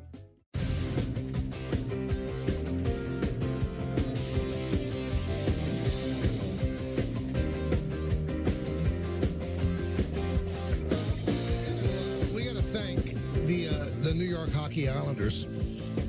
They sent us these delicious glazed donuts as they get prepared for games 3 and 4. They really don't stop, do they? They really know what they're doing. They really do. And I'm going to eat my orange. I'm not going to partake. Peter and I both made each other feel good about ourselves. We split a donut. I took a small bite, just a small. I said, called half. Yeah, it ended up being half. And I said, Michael, you take half. I'll take half. There are more donuts in that room than the Islanders had shots in Game 2. Why is he taking shots at John Ledecky's team? There's a lot of donuts in there. Yeah, he meant to say it's a lot of donuts. But they didn't have very many shots. I'm sorry, I got to entertain an audience here. I'm rooting for them. Every Ranger fan, I think, is rooting for the Islanders because Carolina wants to play is too Carolina. good. They're very good. What, the donuts? I can't imagine that donut would taste poor. It was delightful. It looked absolutely gorgeous. Yeah. I enjoyed it. Thank you, Islanders. They really Thank you, Mr. Ledecky. They give out tickets. They send out donuts. They let you do supermarket shop in their gift shop. He won't let this go, Peter. Though you almost wish you did it. I should have done it. I should have gotten everything. Here's Tom Thibodeau's report on the final 2-minute report. Thibodeau. But his nickname is Tibbs. Yeah, I figured not Thibs. I know, but listen. You didn't say Tibbs. You said Thibodeau, and he doesn't play defensive end for the Giants. Here's Tom Thibodeau and his reaction to the final 2-minute report that said there were multiple fouls committed by the New York Knickerbockers. No, I'm more concerned with the 46-minute report. No, I mean that. I knew they couldn't call a foul there. I'm watching the way Jalen's being guarded. So he turned it around. See what he did there? He did a little okey doke. Well, the way they're guarding Jalen, he can't guard people like they guard him. That's what he did. Let's go to Larry in Fort Lee. Hey, La. Hey, I'm here. What's up? Hey, guys. How you doing? Good. Thanks for taking my call. You got it. First time, long time. I want to talk about the Knicks. Although you just gave the Tom Thibodeau report, I didn't know about that one, and that's exactly my point. How many times does Jalen Brunson get beat up and they don't call? They don't make the calls. So how are they going to make any calls on Maxey in the last minute of the game? Okay? And also, how's this report coming out now going to affect how they ref the game Thursday night? I think it might. Might affect who's reffing the game. And it might affect if they think that the Sixers were rooked, Larry, in the last 2 minutes, then they might call the game a little differently. Yeah, I would think so, and I don't think that's particularly fair. And I don't know if you remember a few weeks ago against Houston, the Knicks lost the game because there was a ridiculous call made at the end of the game that shouldn't have been made. Mm-hmm. And then the NBA came out and said that shouldn't have been made either. But that didn't change anything. That's why I'm against making these things public. I don't understand what it accomplishes. But the thing I don't like getting caught up in, first of all, because they might have called things poorly early, doesn't excuse late. Like, I see that a lot. It's like, well, look at Tom Brunson was whatever. The thing is that officiating contributes, but it's never the reason. It's still, the three-pointer still had to be made. You're right. The inbound pass was a poor one. Lowry bobbled it. Like, we get so caught up in the officiating and just win the game, and the Knicks won the game. All right, so doesn't matter. At the end of the day, it doesn't matter. But Michael's right. If it gets called a little tighter in Game 3, it's going to be because of what they perceive to be poor officiating in Game 2. But you're still going to have to overcome that. It happens in the NHL, too. They miss this. They miss that. Just win the game. Figure out a way to win the game. You're up 2-0. Who cares? Let's go to Brian in Milburn. Brian. Hello. How you doing, y'all? Good. I'm a big fan of y'all. Thank you. Question. Hey, I want to say I don't like the way New York Giant fans talk about Daniel Jones like he had a real offensive line or a superstar wide receiver or all the facets to succeed as a quarterback in the NFL. I just don't like it. You know, of course his neck hurt, his knee hurt. He's been running for his life the whole time he's been there. I'm a 49er fan. I like Daniel Jones. And if he was to Andy Reid or any one of these other quarterback coaches, like you said, you were like, well, what they do with him already? He's been there 2 years. I thought they were supposed to coach up quarterbacks, but he ruined already. And he had an offensive line to back him up. So yeah, but instead, Brian, we celebrate the fact that he beat up on the Minnesota Vikings in the first game of the playoffs. So he did that without, quote, an offensive line, without a lot of weapons. But now he gets a pass because he doesn't have a great offensive. Come on, better quarterbacks rise above it. I'm sorry. He's not a franchise quarterback. He's a good quarterback. I think he's a good quarterback.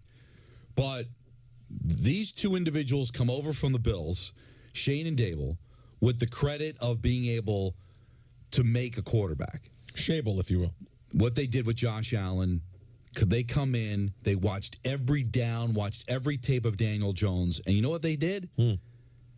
They half-assed it. They said, we like him, but not enough to give him franchise money quarterback. $40 million is a lot, but it's not what you would give a franchise quarterback at the end of the day. And they gave themselves an out after 2 years. Why? Because they weren't 100% sure. So that first year, he goes out with him. They go out and make the playoffs, but they still, Michael, they weren't sure. Mm-hmm. They really weren't sure.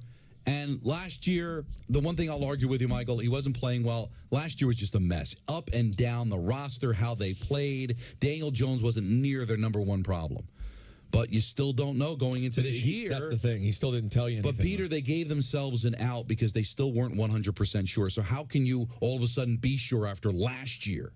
But I think Daniel Jones is a good quarterback. But you know what? I need better than good.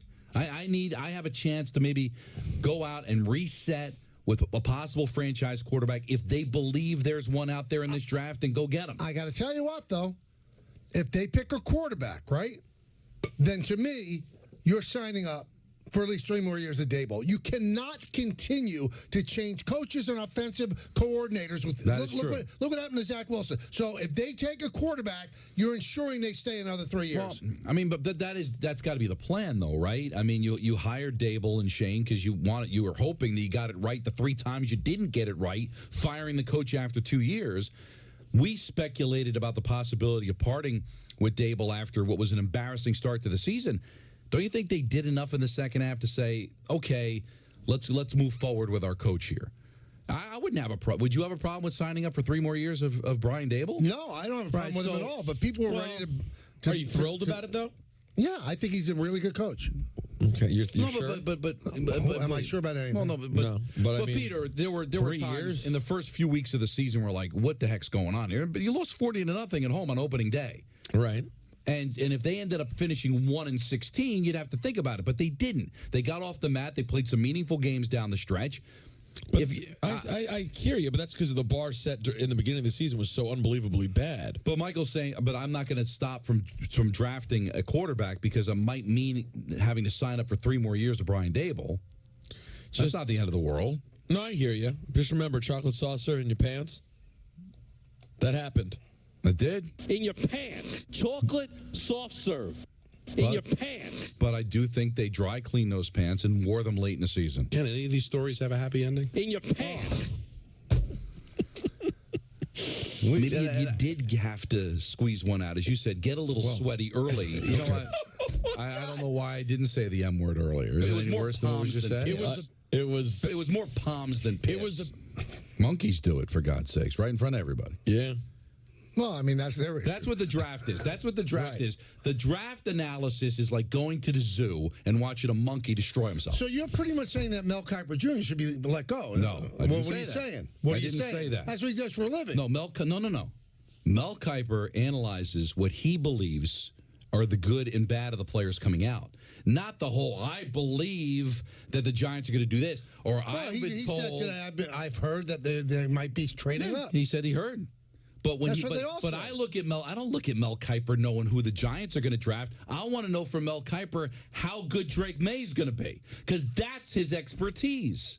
Not talking to general managers and being lied to, which is what's happening on a daily basis. I feel bad for these reporters. They got a job to do, and they're all excellent at what they do, but a lot of them are being lied to. They're being used. They're being manipulated, and we're being used and manipulated as if this is real information.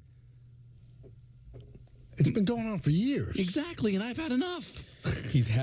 I'm going to watch on Thursday. I'm going to enjoy myself, and then we'll talk about it on Friday like gentlemen. Dave Rothenberg claims he's fighting with his son, apparently. Right. About what gets top television billing on Thursday. And he wants to give the draft. He's an idiot. Top billing over the Nick. No, he's that. I'm going to tell you. I'm going to say right to his face. He's a moron. I'm going to tell you why. Go ahead. Because you can look at a computer. Dave is. It's 1974 in Dave's household. He actually had a conversation on the air last week how he was going to consume the Knicks game 1 at a bar mitzvah. Will the bar at the restaurant have a TV? I know that was crazy. Is it 1985? Yeah, bring your Back Watchman. to the Future back in the theaters. He brought his black and white Watchman. You bring your phone. You bring your phone and you watch it. Even Anthony, who's by far the most into the draft of all of us, said he's given Knicks TV 1, Islanders TV 2, and draft on the phone. Right, because what do you need? These are live sporting events. Like, what do you need to see? With all due respect to the wonderful coverage that our colleagues at Disney do. Is Graney hosting again this year? I have no idea. Okay. Even better, ESPN New York app. I'm going to listen to it right there. there. You go. Beautiful. Well, so there's so many ways to consume. So even though our colleagues, I think he is hosting. Our colleagues do a great job, but if there's a Nick playoff game, you really want to hear. Do you know how much time is between picks, guys? They're given a lot. Is it 15 minutes in the NFL? Yeah, it's 15 You know minutes. what I'm rooting for? Is it 10 in the first round, 10 in the first round? Dave's oldest son. He's 17 already, right, believe it? to get big enough to just put an end to it. You sit down and you watch what I'm putting on the TV. I can't believe his kid's 17. His bar mitzvah was yesterday. It was the last event before COVID. Has he gotten the gift yet? I can't believe how long ago that was. He still hasn't gotten the gift 4 years later? I didn't. What? It got it 3 months later. The gift debacle was years ago now. Yeah, but never too old. Yeah, because you're 13, right? That's right. And that was, yes. And that was yes. Yeah, I got it right. Yeah. And he's applying to college right now, right? Yeah. His father went with him with a filthy Giant shirt on to Princeton, remember? And then yells at people on the street. No, how great would it be that he gets to the point where he just beats Dave down. And we're gonna watch the Knick game, Dad. And you're gonna like it. And then Dave argues he breaks his leg. So here's the thing. So the Giants are picking at 6. Yeah.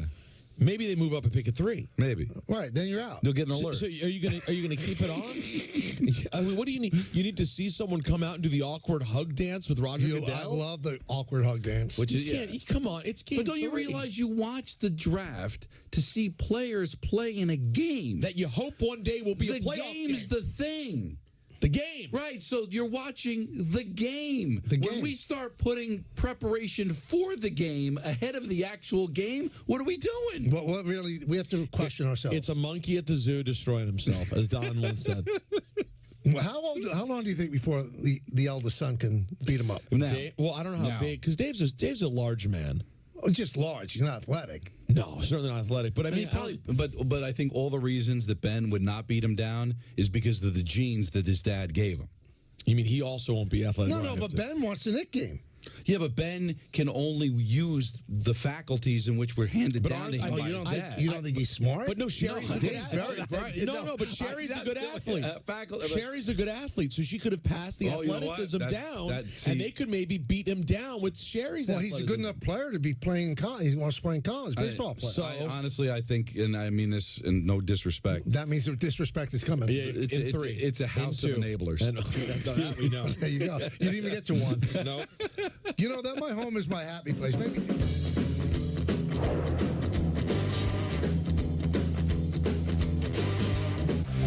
The Michael K. Show on Yes is presented by Untuck It. Shirts designed to be worn untucked. Shop now at untuckit.com. The best ideas come from solving common problems. My problem, like a lot of other men, I couldn't find a shirt that looked good untucked. So this became my passion, to design a shirt that captures the perfect balance between length and fit.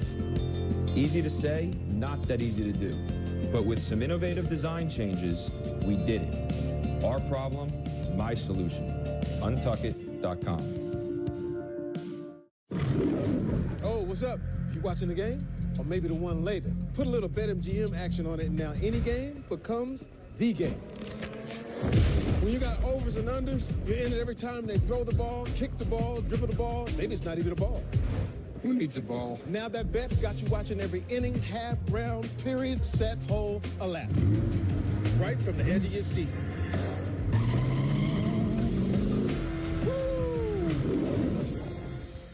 Yes Network is now streaming on Fubo. Watch the Yankees and more of your New York teams. Streaming live on all your devices. Plus, over 350 top channels. Start watching at FuboTV.com. You know, when I take the bike out like this, all my stresses just melt away. You said it. You don't have to worry about anything when you're saving dough with America's #1 motorcycle insurer. Sharks, getting trapped in an elevator, dogs with human-like faces, my carbon footprint, my daughter's JV hockey schedule. He knows how to work a crowd. Juan Soto is just a flat-out superstar. It's a must-watch. This guy is unbelievable. Soto has exceeded all the expectations. If anyone knows the joy of rescuing animals, it's me. Just ask my rescues, who are all very important members of my family. Your life can also be forever changed by adopting a shelter pet. And it's not just about the happiness your pet gets from finding a loving home, but that which you'll get from bringing them into your life. The heroes at American Humane have been helping animals for more than 140 years. You can learn more at americanhumane.org. My dad, he's a double amputee, and he's one of my favorite people in the world. To me, a hero is someone who fights for our country and freedom. My dad is a hero. Onshore troops built this house, and my dad can get through the wide doorways. He can reach anything Homes for Our Troops builds and donates specially adapted custom homes nationwide for severely injured post-9/11 veterans and enables them to rebuild their lives.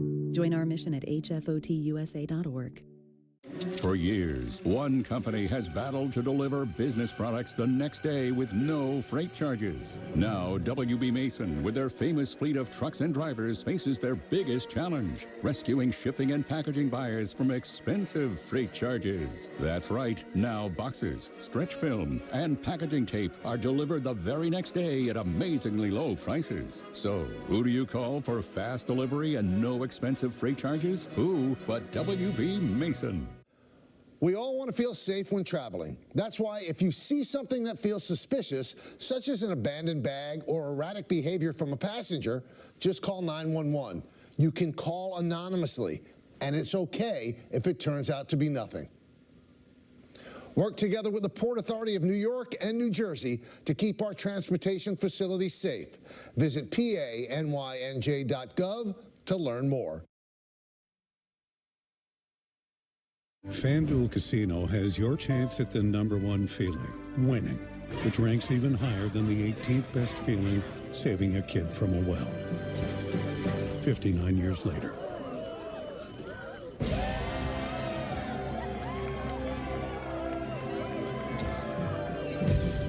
Find the #1 feeling winning on FanDuel Casino Reward Machine. Free to play every day with a chance at a $2,000 top prize.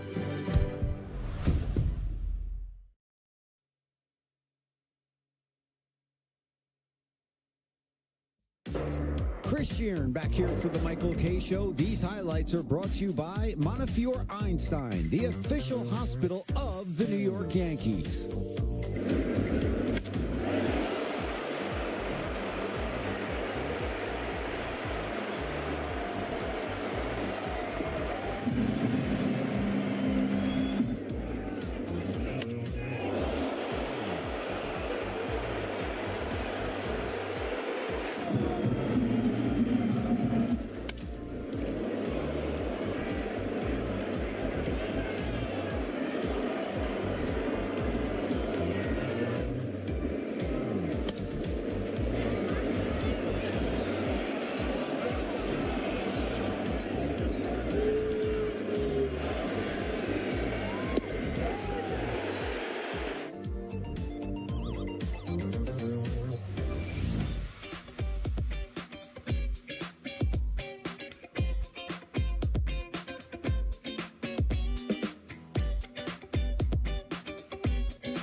Wonderful time. You knew what you missed during the breaks. So much gets revealed.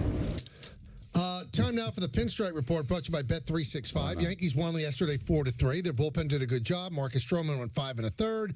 Judge had a big double, hit a ball to the wall. Yay. Looks like he's getting his timing down. One interesting stat unearthed by Tom Verducci. I don't know if you saw this.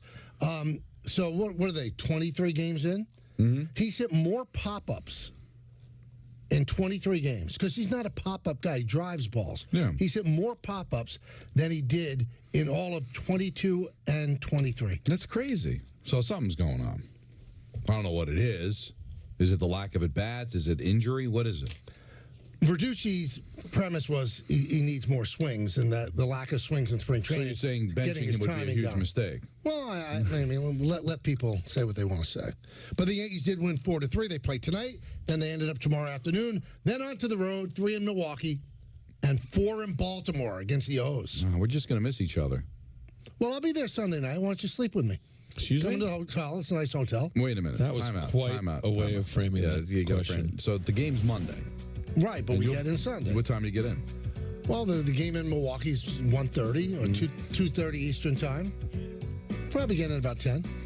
Oh, 10 at night? Yeah. Oh, okay. I was going to say, why don't you, like a gentleman, take the train to D.C. and watch the Rangers Caps? I'm not you. In what sense? He doesn't. I'm not going. I mean, I just came back from doing a big 3-game set in Milwaukee, sitting next to the legendary Bob Uecker, and I'm going to go do watch a hockey game. Why does he devalue what I do? No, that's exactly what he did. I'm going to watch the game on TV. No, we'll see. What do you mean, we'll see? You don't think I was conversing today in All Ranger? I watched the Ranger game. I didn't say that. Oh, then we'll see. What does that mean? I say you're going to get to the hotel room at 10 o'clock. You're going to go to bed. No. There might be a christening, something like that. No, I know. It doesn't take that long. If you slept, I love where this show's going. If you slept in the same room with Don, you'd wake you up in the morning. How? And if you sleep longer than that, the snooze button. Why would he call me flipping Rodney? I don't know. I think the hotel that we're staying is nicer than yours. So is that true? I believe it there's is. There's a hotel in Baltimore nicer than the hotel in Washington. Hotel in Baltimore is beautiful.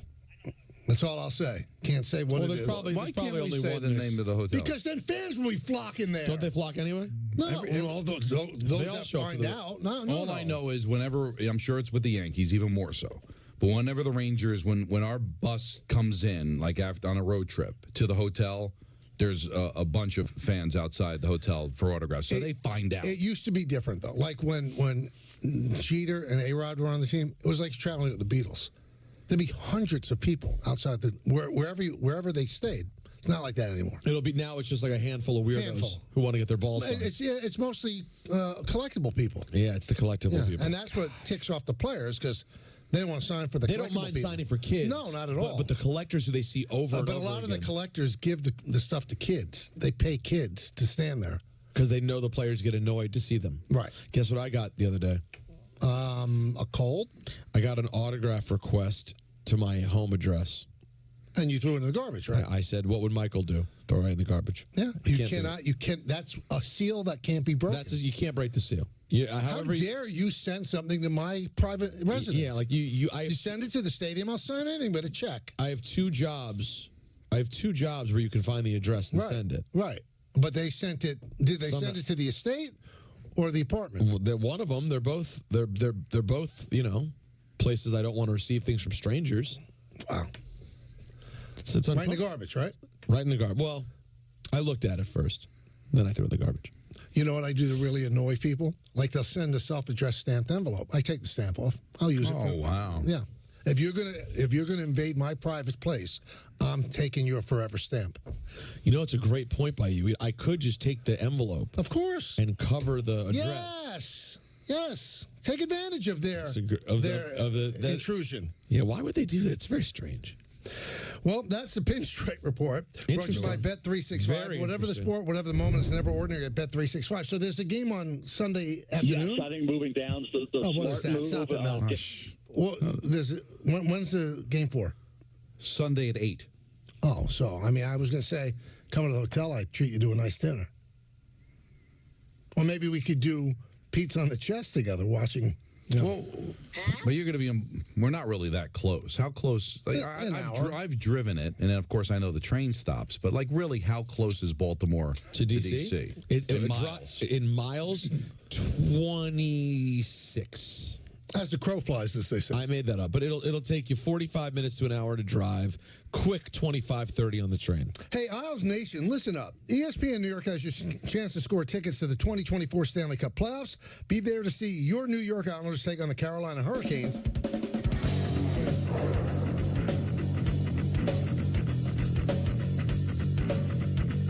With Spectrum Mobile's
Funded by Medicaid, Freedom Care allows people to choose who provides their care, and the caregiver gets paid instantly after their shift.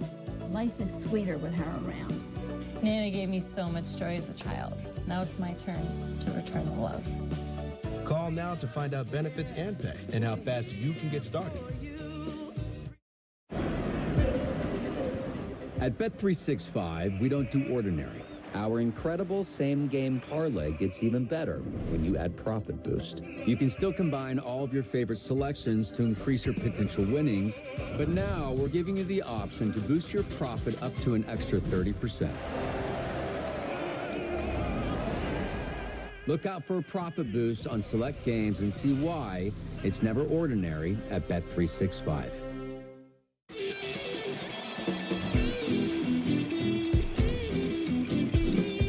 When the prize is our future, every day is a match of our lives.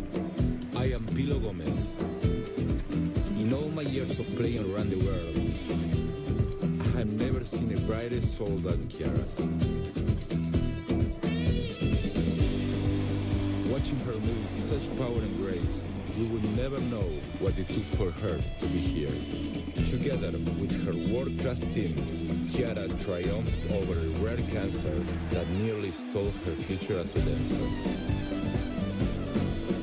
She is an inspiration for any challenge we face. When we unite around one purpose and drive towards one goal, that is when we win.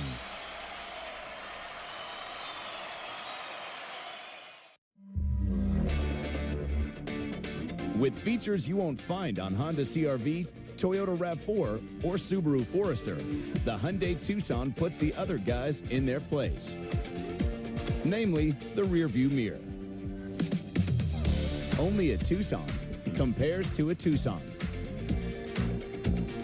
Lease an all-wheel drive Tucson for $229 a month, or get 3.79% APR, or up to $2,500 bonus cash. Hurry, offers end soon.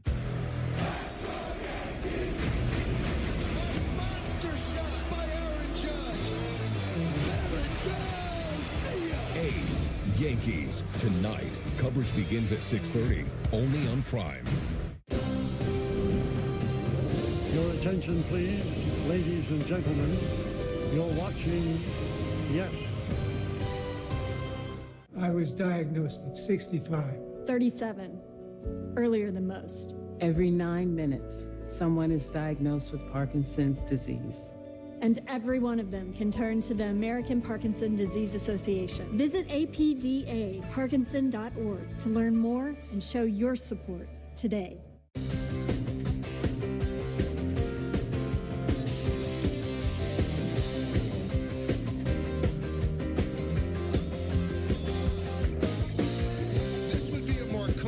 Show we could talk about what we talk about during the commercial. Sometimes, let me just tell you guys, sometimes you don't want to know how the sausage is made. And then when you find out, you don't ever want to eat sausage again. You find out and you go, ugh, I hate sausage. Just feed me the sausage without telling me anything about it. You know what I mean? That's a nice drop. Now, Don, are you studied up on all the numbers on the Capitals? Because you're doing play-by-play on Game 3 and 4. Yeah, well, what I did in the 2 games that I was at. You did it play-by-play in your head? Yeah. What? Any out loud? No. I contrary to popular belief, I don't read with my lips moving. I mean, I could do things in my head. I'll write all the numbers down for the Capitals. That worked. Did you do that? You already have this? I have not done my board yet. Why not? Well, there's tomorrow. When are you leaving? Friday morning. I've got a train at 8:56. So you'll be doing the show from D.C.? Yes. Because the situation right after. Oh, okay. Friday, Sunday. So I just have the day off Saturday in D.C. Do you think the Capitals found something in that grinded kind of physical style that they can actually win a game? No, they scored on a power play. Right. 5-on-5, the Rangers are in great shape.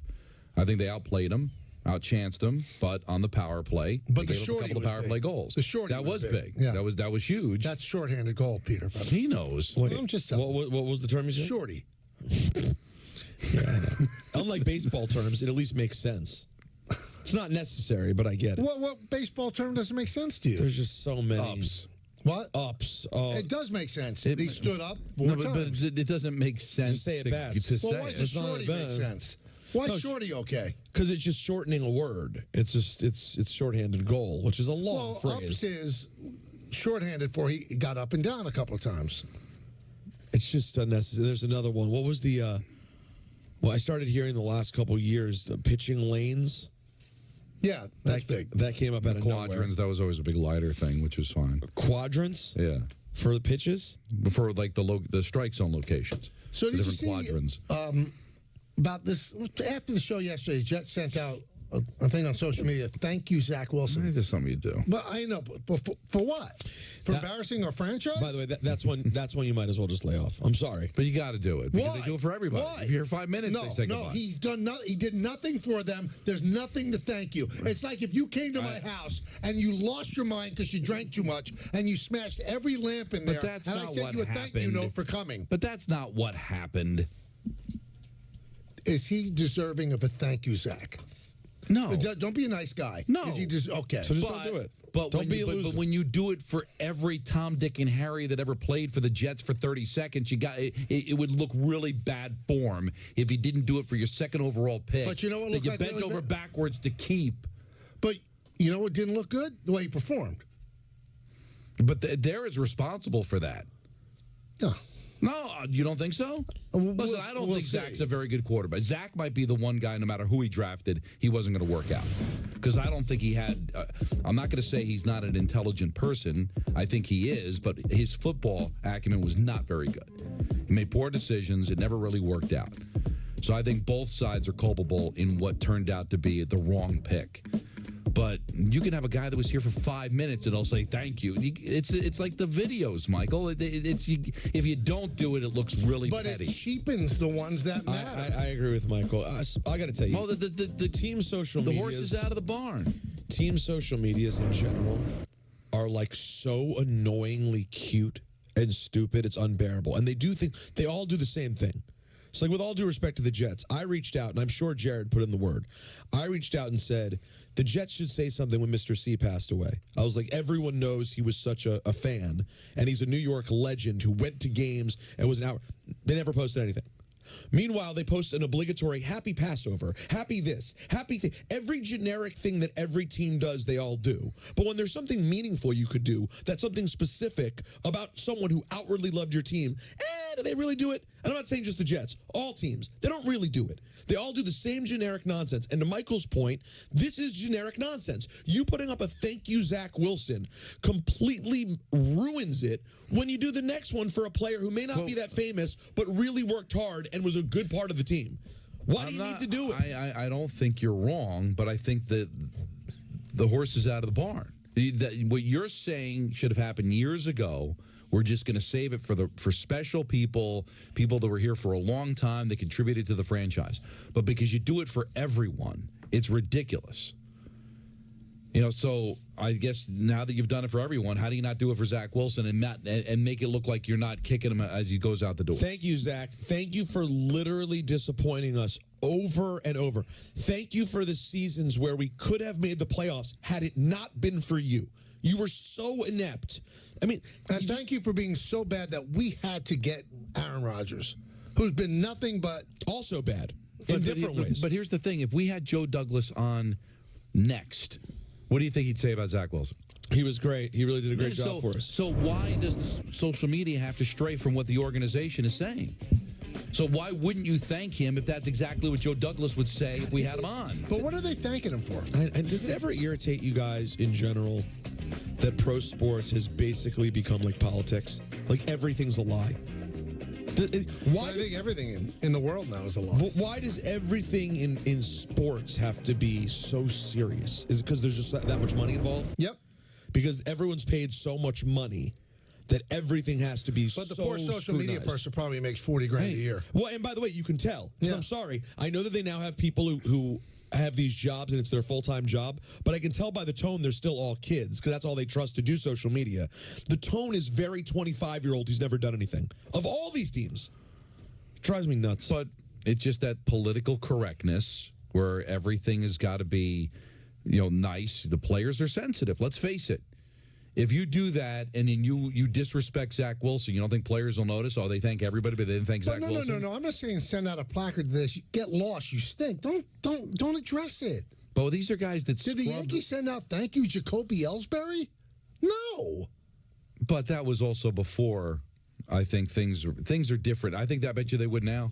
Football's the worst Thank one, you, though. Jacoby Ellsbury. I don't know. Football's the worst one. I think football's the most generic and stupid. Am I paying attention? Mets up 6-0 there? Yeah, that's a nice 6 spot. Sure they are. 6-0, yeah. How you like that? So they are going to go 3-3 on the West Coast trip. How do you not take it? I understand they won the first 2, but you went out west and you won one series, lost a series, but you went 3-3. I think you have to take that. I don't care how good you are or how good the teams you're playing are. That's a tough trip in April to make. And to keep your head above water, playing without Alvarez, basically, right? When did they lose him?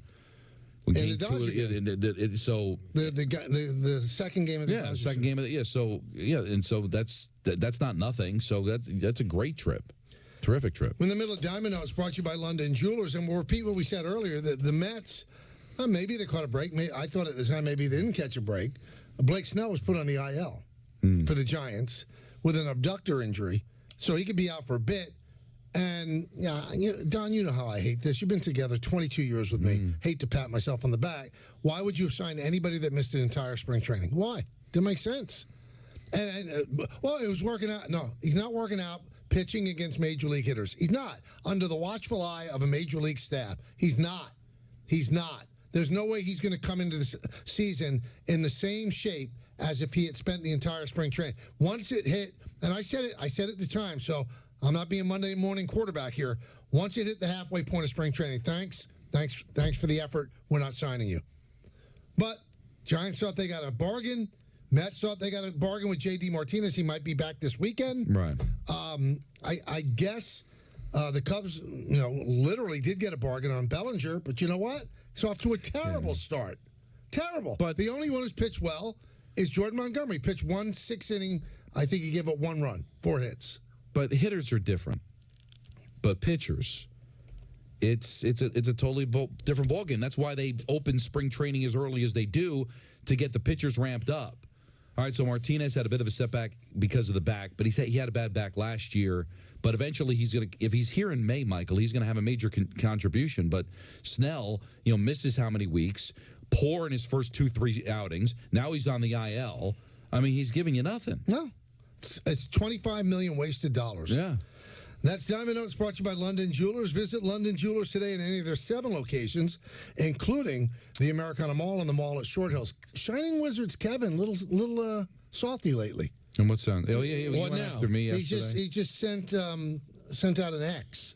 I always thought ups was short for up for grabs.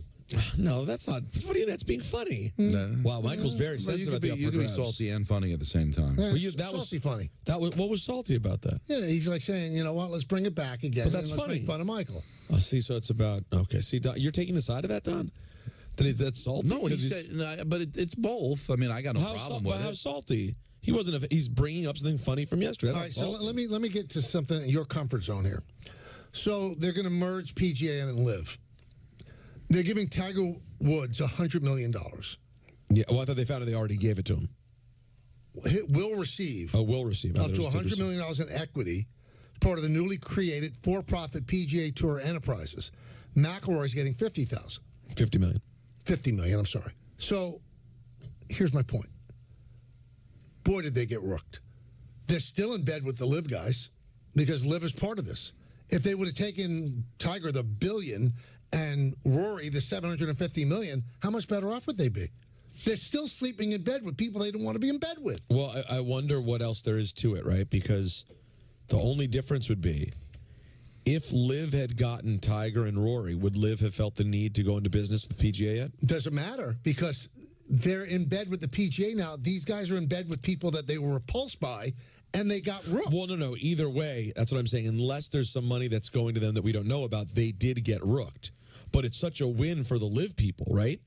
Yeah. Because if LIV would like the AFL merging with the NFL. They would have forked over all this money. Yeah, it's Jordan Spieth and Justin Thomas getting $30 million. I mean, you can't sneeze at that money. But if Justin Thomas and Jordan Spieth went to live, they would have got $500 million or close to it. So how is that equity for them? It's an embarrassment. They should refuse to play for this consortium. What's Scotty Scheffler getting? I don't know. Win after win after win. He's the hottest in the game. No one hotter than Scotty Scheff. Do you know that? Do you want to get angry, Kay? Yeah. Do you know that Ballard? He never calls me Kay. Do you know that Ballard told me that he was talking about Scotty Scheffler shooting another 63. Right. And he said, given the choice between getting to have a threesome with the two hottest women on the planet of your choice. I got him. So Halle Berry and Penelope Cruz were the examples he used. But whoever you want, whoever your choices are. Can you imagine poor Halle and Penelope having to deal with They walk Ballard? in and they go, who's the guy? And they go, it's Ballard. Oh, go ahead. He's wearing a Don Mikowski jersey. With like a gravy stain on it. Yeah. Given the choice of a threesome with the two hottest women on the planet, or one day to get to shoot a 63 as a golfer, he would take the 63 as a golfer. Well, I can understand it because he would completely fumble the threesome. He couldn't handle it. So because it would be a botch job, you might as well just go with the 63. Right, 63, which will be with him forever. And the botch job would be with him forever, but in a negative way. Now, see, I when this came through to my phone the other day, first of all, it was very awkward because I was driving with Natalie. Minding your own business. Minding my own business, and it pops up on my Apple CarPlay. So Natalie sees it. So I listened to it. Right. So it's Siri going, if you had the choice for a threesome with the two hottest women, I would. And I'm like listening to this whole thing. I go, I don't know why I'm getting this text message, but I thought about it. I said it was the dumbest thing I've ever heard. I would 100% take the threesome with the two hottest women on the planet rather than shoot a 60. Does he like golf? What he loves golf. And he's not a great player. So I relate to that feeling of wanting to be good. But what does being good for one day do? Yeah, it would feel really good. But what does a threesome for one day do? Oh, that's a lifetime of memory. Don? Maybe he thinks the 63 is a lifetime of memory. Well, like I said to Peter. I wouldn't. I have more use for the threesome memory. Now, I'm a little concerned about one thing. If you're in the car with Natalie, and I send you the many pictures I send you of somebody, well, it wouldn't what does say Apple Play? Apple Play Shapely golfer. No, it would just go.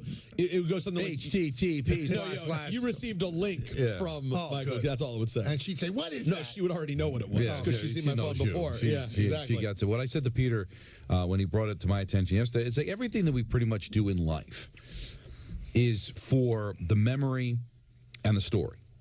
Because in the moment, it's fleeting, right? It lasts forever long. It lasts not very, but what's great about it is that you have a story for life and you have that memory. So the threesome, I would think if you're at a party, you're going to gather around the guy with the threesome than the guy that shot a 63. And if I'm at a party where everybody's gathered around the guy that shot the 63, you don't want to be at the party. And now, if I'm 67 years old, maybe it's a different story. You could tell the 63 story in mixed company. You can't tell the threesome story. That was the one thing I said to Don. I said, you might have to keep that story to yourself, though, for the most part. Whereas the 63, all your friends are, my friend, I was there. He shot a 63. Right. But I'm sorry. I'm trying to relate it because we're not golf guys. But you a bowling guy, Michael? I like bowling. I'm not good at it. Right, but I enjoy a good bowling. But I guess the equivalent would be a 300. But it's not an equivalent. Can I just explain why real quick? Because I think it's harder. It may be. But you don't like bowling the way guys who play a lot of golf like golf. In other words, bowling doesn't put you in a bad mood. People who go out and play golf are angry because they play bad. They dream of playing well. And when they hit a great shot, it's like a high. You don't get that quite that high when you roll a strike. Would the answer for him have been the same if it was a 69? Shoot a 69? Really? Why didn't I say what I said earlier? Today's off the rails. 100%. This is like the show's being hosted by Bart. I just want to say he wants to hang on the rim for that. I had that, and I was like, I'm not going to say it. You're not going to be because it's not appropriate. No, you're better than as that. long as there's a double entendre, it's appropriate. More guys that held out news. Cubs outfielder Cody Bellinger has a fractured right rib. I'm not laughing. Has been placed on the 10-day injured list. Manager Craig Counsell told 670 the score today. But that's not because he held out. He held out by a pitch, right? I don't know. We really unpacked a lot. So much. Well, I've got like at least 7 tweets with people telling the same joke Michael did before he said it.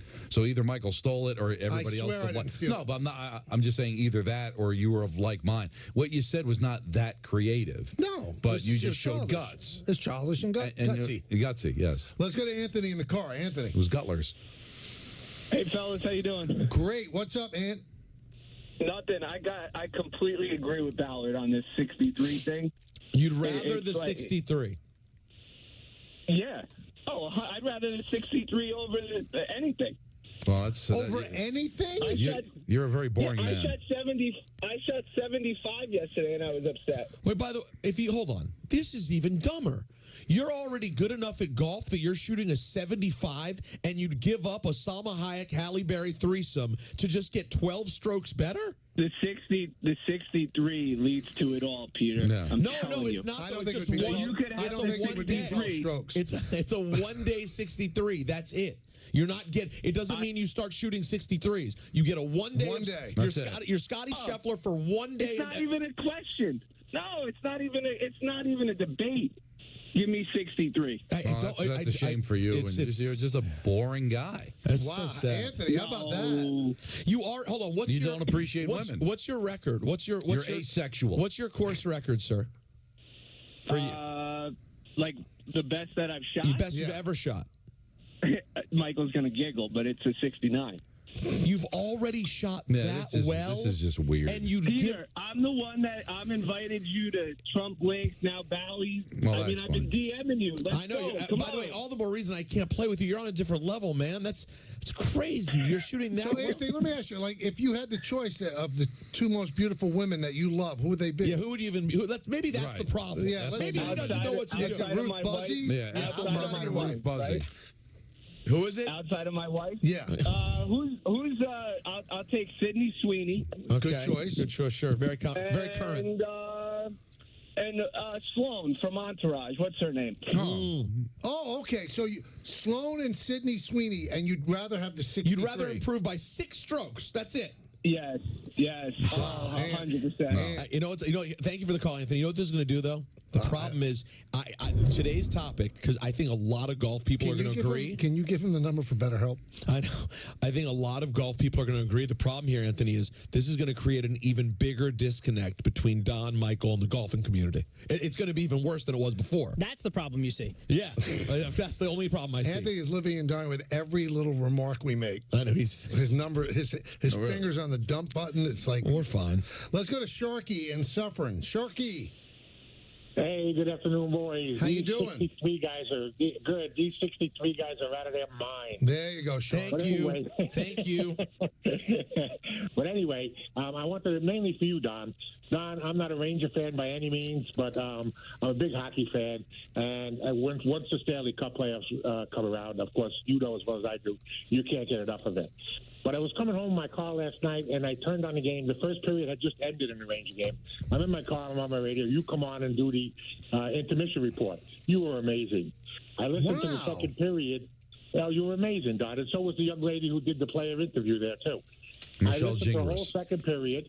Yeah, I don't know who she was because, like I said, I very rarely listen to the radio, a hockey game on the radio. Then I listened to the whole second period, and I listened to the in-between second and third. You're amazing again. The young lady is amazing again, too. But Dave, of course, Kenny is great. Dave Maloney was so bad. He was such a crybaby homer. I couldn't believe it. I was shocked. What was he crying about? And then when I got home, he was crying about every little penalty and every little thing. Like if the Rangers made some sort of little mistake, he's like, "Oh no!" It was very very painful to listen to. Wow! Anyway, No! I can't let you say that about my guy. Do you remember, Don? Peter, I'm not even going to ask. There was one thing that Don Rickles failed at in his career was making it work on TV, and the closest he ever came was a show called CPO Sharky. Right. Remember that? Yes. Sharky. You do. I mean, you remember it too? I read his book. I mean, that was off the air. I think I was very, think it was very 2 young. years. I think it lasted, maybe. Yeah, he just could not get anything to work on television. He tried so hard. But good thing at the end of his career, though, he was great in Casino. Yep. You know, he made his acting work, but he just could not make sitcoms work. But I was thinking the same. Whenever I hear Sharky, I think of that. Did you see May 5th live on Netflix? Tom Brady roast? No. Yep. Live on Netflix. Yeah. That's fun. Who's doing it? Jeff Ross, Kevin Hart. You know, the usual regular roasters. guys. So, but he's strutting down. You know, in the ad, he's strutting down. He goes, "I'm unroastable." He says, "Try your best." It's very, very. I think they'll succeed. They will. He's fun in that way. Yeah, he's got a good way about him. I mean, I'm curious to see how he handles it when we get to it, but he's generally pretty good at that. So, Michael, it's not the Live deal that's done though. The deal that we're hearing about is the Fenway Sports Group deal with the PGA Tour. Isn't that what's happening? The PGA Fund is apparently it's according here to Forbes, Fenway Sports Group lands $3 billion deal with PGA Tour, boosting John Henry's sports empire. Yeah, but Live is going to be involved in all that. Yeah, I just wonder what the details of it are. I guess the Live part isn't complete yet. The agreement gives nearly 200 PGA Tour players the opportunity to receive more than $1.5 billion in equity collectively in PGA Tour enterprises. The Strategic Sports Group, a consortium of professional sports owners controlled by Henry's Fenway Sports, and Steve Cohen and Arthur Blank, agreed to acquire a minority share in the PGA Tour. Blah, blah, blah, blah, blah. Well, maybe then what's going to happen with Live? Live is failing. They don't get any television ratings. You'd have to think they're trying to get in also. I mean, how much money can be? It's crazy how much money there is in golf. Oh, yeah. I don't get it, though. Even though I love it. Yeah, it's got to all be from TV money. I mean, what are people paying to get into golf tournaments? I know. I mean, I was watching the Masters, and even the Masters, which I would like to go to once. That would be a cool experience for sure. I'm watching the people just sitting on a lawn chair at 17, packed in like sardines. Yeah. I'm like, this doesn't seem... It's not. I've been to many golf events, and I enjoy it. But enough that there's this much money, and if you don't have a Tiger Woods, people are really going to... That many people are turning on the TV to watch Scotty Scheffler every week? You know what would push the PGA over the top? If Ballard was a great golfer. He would draw in the crowds. You know what? You're right. Yep. Don, BetMGM, tell us about it. Hey, baseball fans, go York.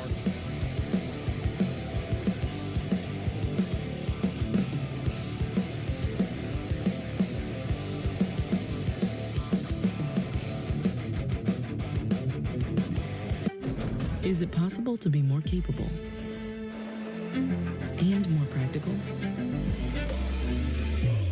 Be able to perform here and here. Make a statement while barely making a sound. And command the road, as well as what lies ahead. How we get there matters. Get exceptional offers at your local Audi dealer.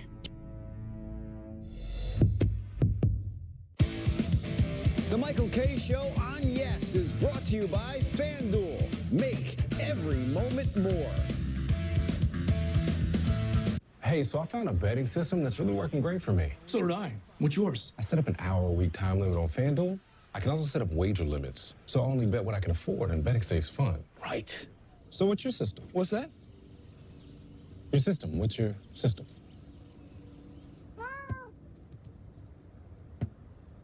What is that? Every bettor has a system. Make FanDuel's responsible gaming tools a key part of yours.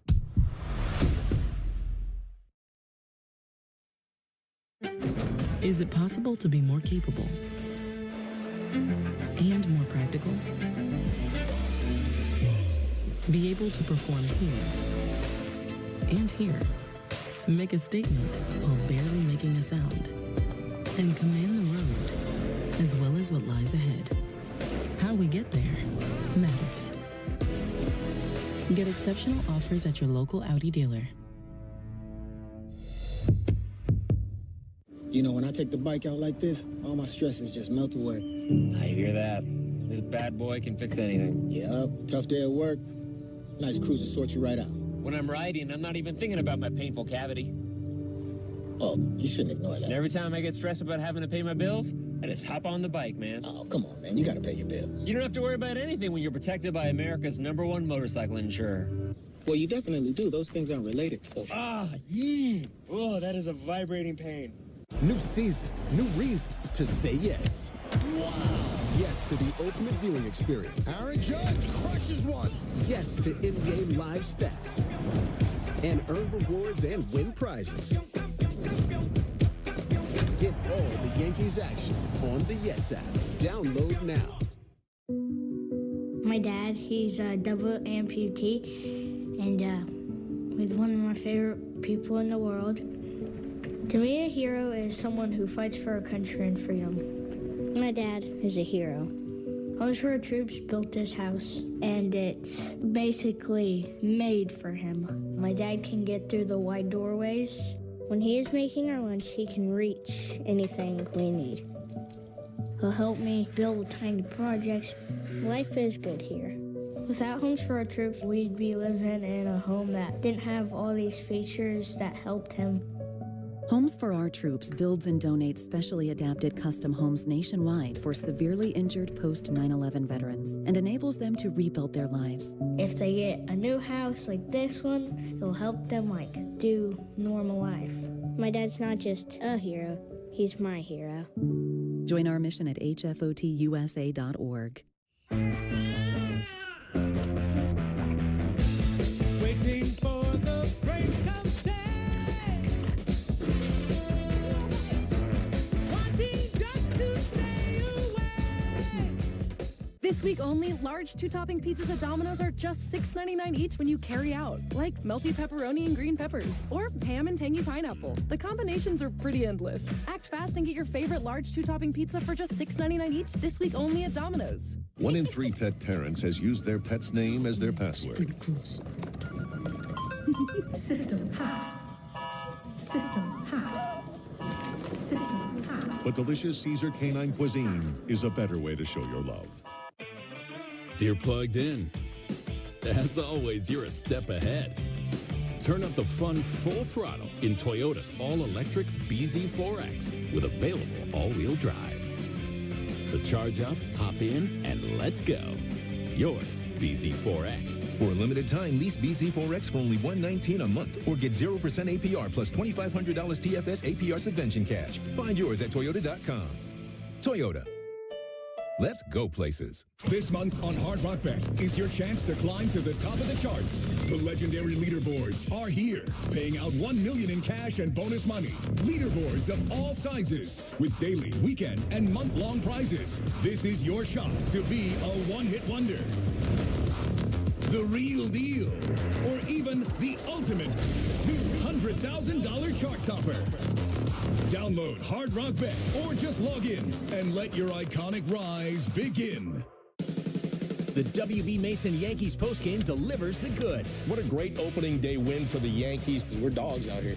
That was a Yankee classic right there. Watch the W.B. Mason postgame after every Yankees game on Yes and the Yes app.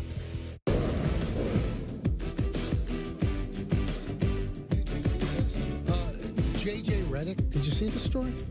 I know where you're going. No. According to Shams Charania, he is a serious candidate for the Hornets head coaching position and could land another interview, according to Shams.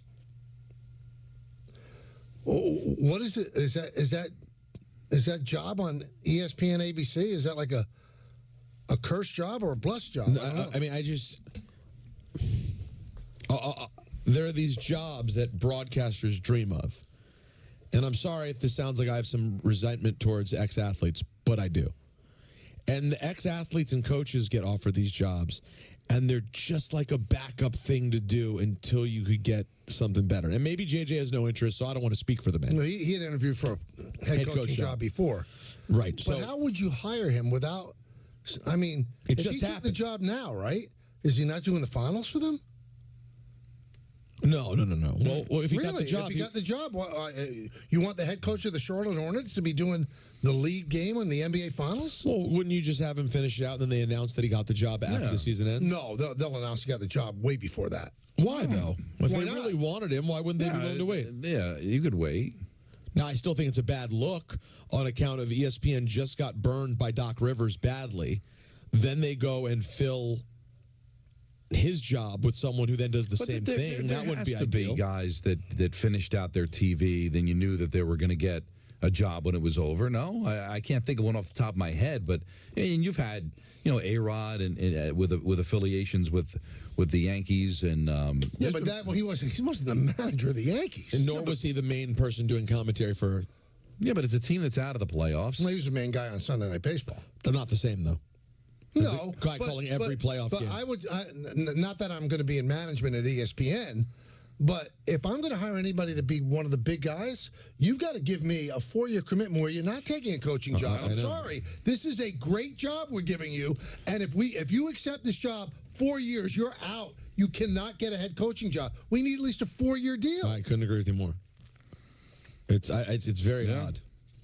But when you want somebody bad enough, I guess. None of these, if they want to be a coach, they're not going to. Yeah, but if you want somebody bad enough and you're only going to get them for half a year, what good is it? But all of these former players are going to have, no offense to the television, it's dream jobs for us. But I think for a lot of these players, they want to get back into the game. But you know somehow. what? Then you need a John Madden who said, "I'm done with coaching." But that's there's what you not have to many. find. There's not many. Well, Troy Aikman doesn't want to coach. No, well, you might find the rarity, but I think a lot of these guys, they want to be able to keep their. It happens all the time, Michael. All of these former coaches all want to get back into the game somehow, but they want to get paid until they find the job, so they go to television. It happens all the time. Did you see PK Subban running around the studio? He will not touch the Stanley Cup. No, a lot of people feel that way. But he's not playing anymore. What difference does it make? Messier is running after him with the Stanley Cup. Because he's never won it. Okay. He's never going to win it because he's never going to play it. But that's the principle that he respects it too much to touch it. I think that's the thing. I've lifted up the Stanley Cup. You're not a player. It's a really bad look for someone that never won it and wanted to win it to touch it. I get the player going, you know what? One of the great things about winning the Cup is that now I'm in that reserve company. If I could just work in the media and grab the Stanley Cup, he's still a player at heart. He didn't win it. He doesn't think he deserves to touch it. I respect that. Me too. Do you know, I was talking to Dan Shulman, the brilliant play-by-play guy for the Blue Jays. Sure. He said that in 2 years, if the Toronto Maple Leafs don't win the Stanley Cup, their name will be off the cup. That level, last time they won the cup, will come off. Yeah, they will not even be represented on the cup.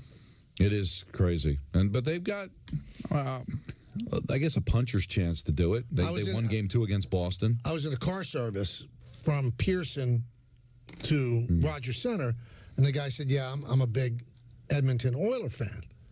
And I said, but you live in Toronto. Are you from Toronto? He goes, yeah. I said, well, why? He goes, Maple Leafs stink. You know how many times they've broken everybody's heart? He said, nobody roots for them. They stink. Well, 67, and they're the Yankees up there. I mean, everybody, they're a national team, but they just, 67. Stemmer was on that team. Pete Stemkowski was on the 66-67 team. That was the last Stanley Cup of the original 6 era, because the next year they expanded. Let's go to... And Stemmer's 80 now, so that tells you everything you need to know. Dan in Bridgewater. Hi, Dan. There's something wrong with my screen. Something keeps flashing on here. It says infinity. Yeah, something's going on. Disrespectful. Yeah. What's up, Dan? So when you guys were talking about the 300 game for bowling, and Peter said, I don't think people who are into bowling will let it ruin their day. Let's say they don't get a 300. I think they would. Because I'm in a bowling league. This is my second season in like what I would consider like a real bowling league. Oh, well, you're in a league, though. That's different. No, but I was comparing to Don and the way he bowls. But I will say this, Dan. See if you can relate to this. I love to bowl, but I've been in leagues, but I haven't done it in a really long time. But there was a time I was doing one of those midnight bowling, free game if you get the strike with the gold, head pin and all that. Like, I'm drinking, having a good time, disco balls going, and I started with 7 consecutive strikes. Wow. Going to the 8th frame, my knees were knocking. Like, I was really legit because you're like, this could happen. So even recreationally, Dan, I think 300 would be pretty special. What'd you end up bowling that day? 230. I think it was a 224 was what I finished. So you really, and I was having really wet the bed after that. Well, Dan will tell you, one open frame will kill you. Yeah, it makes a big difference. So Dan, I agree with you in the case of someone like you. What I meant, though, is if you're someone who casually... Well, I can't speak for myself because I would still take the threesome. But Thank you. Thank you. You would, because you're a good person. You're there. You see the sun. Right. You shade the eyes. You're a man of God. Yeah. Listen, I don't want to be sacrilegious, but even God would take the threesome. What? That's being sacrilegious. No. If there's God a God, created these women, and he wants them to appreciate it. If there's a God, when you got there and you're the one who chose the 63, he'd go, really? Really? I'm not ultra-religious, but I think if there's one thing God didn't create, it was golf. Now, I've always wondered about one thing, and you're going to laugh at me, Peter, but I think Don, because he looks a little like Fred Flintstone, would understand. Come on, really? You have that little bit of...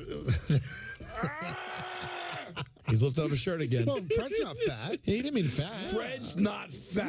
No, I don't think Fred's fat. No, he's just Fred's burly. morbidly obese. No, he's not. He would crush Wilmer if he was morbidly obese. Yeah, he doesn't. No, he's not morbidly obese. He's not Did at you all. say Wilmer? Wilma. He did. Wilmer Valderrama. Here's what I don't get. I don't understand why bowling is not super popular. It's the most fun thing to do with people. I don't get it. Why it has never exploded. Well, because watching it is not incredibly appealing. But participating. Wait, watching golf is great? But there's no different... There aren't that many different shots in bowling. You watch strikes. They all look the same. It's not the same as golf. Golf, you're seeing so many different ways of playing the game. But anybody could bowl. Not anybody could golf. And bowling is very affordable. I don't understand why it's not more popular. Do you mean more popular, like people should be playing it more? Like, why isn't it jammed? Why isn't it jammed? Why aren't everybody in bowling leagues? It's a blast. I mean, I think bowling alleys do well. They stay in business. What if they put azaleas around the bowling alley? Would that get people excited? And fake birds. Yeah. And you get Jim Nantz involved? Honestly, I think bowling is it's fun. It's social. Bowling. Listen, you don't have to convince me. I think as far as social activities go, I put bowling high on the list. A lot of fun. Darts, too. If Jody and I ever renew our vows, we're going to do it in a bowling. Is that true? Yeah, absolutely. Wow, that's nice. Let's go to Nick in Ringwood. Nick. Hello. Hey, Nick. See, the way the show is going, you thought we'd talk about bowling, and I would talk about the fun of sticking your fingers in random holes, but I didn't even go there. Let's go to John in Ithaca. John? Hi, John. Hey, hello, good afternoon, guys. How Hey you doing? there. There he is. How you doing, pal? Love your show since it first started. Been blessed being a Yankee fan since the mid-'60s. Visited all 3 stadiums, so I feel blessed in that matter. Good. What's up? My question is for you. Any idea, timeline, when John Sterling might get his plaque in Monument Park? I have no idea. I'm not privy to that information. I have absolutely no indication one way or the other if or when it's going to happen. But is Mel Allen in there? Yep. Then John would deserve it. I was like, because Bob Shepard's in there too. Well, Bob Shepard has to be in there. My God. Well, Mel Allen is the first voice of the Yankees. Of course, he has to be in there. But if I don't know if John would go in over Mel Allen. That's why I want to see if Mel Allen. Mel's so then I would have no problem with the plaque. But if they didn't have that, then I don't know if John should be the first. But no, he's in. Mel's in. Okay. Anthony Greig, I learn something new about him every day. He said his dad owns a bowling alley in Fairfield. Busy every night. It's Nutmeg Bowl. 56 lanes, leagues every night, packed every night. That's what I'm saying. Bowling does well. You don't have to feel bad for bowling. I do, though. You shouldn't. They're doing just fine. You should be king. We should be talking about bowling the way we talk about golf. Like, if there's a Masters of bowling, I would be all in on talking about that. Right. People practicing their throw at the coffee. At the coffee maker, right? Like they're sitting there at the water cooler, like the way they're practicing their swing. That bowling should be king. Really, if this country was worth anything. O'Neill should have been practicing his bowling release while he was in right field. Right, instead of the golf They should swing. say, like, after a team's eliminated from the playoffs, now you're going bowling. Hope you enjoy bowling. Johnny Carson should have done bowling instead of the golf swing at the end of his monologue. I could really explain why it won't work that way. Why? But because the game itself doesn't have enough toolboxes, nerdiness. There's not enough to it. No, you don't watch it. It's on TV. You don't watch it. You don't watch it because it's strike after strike after strike after strike. I used to watch. Honestly, strike, when I was a strike, kid, strike, spare. I was on so birdie, eagle. But it's not. But golf has way more than that. Like any other. No, it doesn't have anything. I would love gymnastics and you know what? I used to watch when I was a kid. I'd watch Bowling for Dollars. Wow, Bob Murphy vehicle. It was great. You don't watch it now, though, do you? It's not on. Oh, it's not on. Golf's on TV. No, I'm talking bowling for dollars. I mean, bowling's on TV. Once in a while. When? If it is, I'll watch. I'll DVR it tonight. pops up on the Ocho. Let's go to Brody in New Jersey. Brody. What's going on, guys? Hey, Listen, Brody. You guys won't go with the best friend for $750 million, but you're going right into the threesome. Oh, Brody, that is the point guard. There's no marriage involved. Absolutely. No marriage involved. Oh, you didn't say that. You just said a threesome with somebody. It has nothing. There's no, because we're having fun. We're not going. No, I was having fun too. It wasn't a deposition. But but do I have to explain to you again, Don? This is like Brody. See what I put up with? Don, this is like up for grabs again. It's trying to explain. Yours was specifically about the marriage. Brody, you understand? Brody, right? You're a tool. No offense. No, Brody's not a tool. No.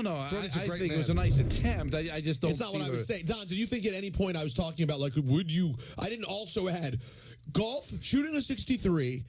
And having a threesome, but you're cheating on your wife. I'm not including the wife. It was under the assumption that you were free. Thank you. Easily the most anticipated sporting event of the year, the pickleball showdown between Team DiPietro and Rothenberg and Team Anita Marks.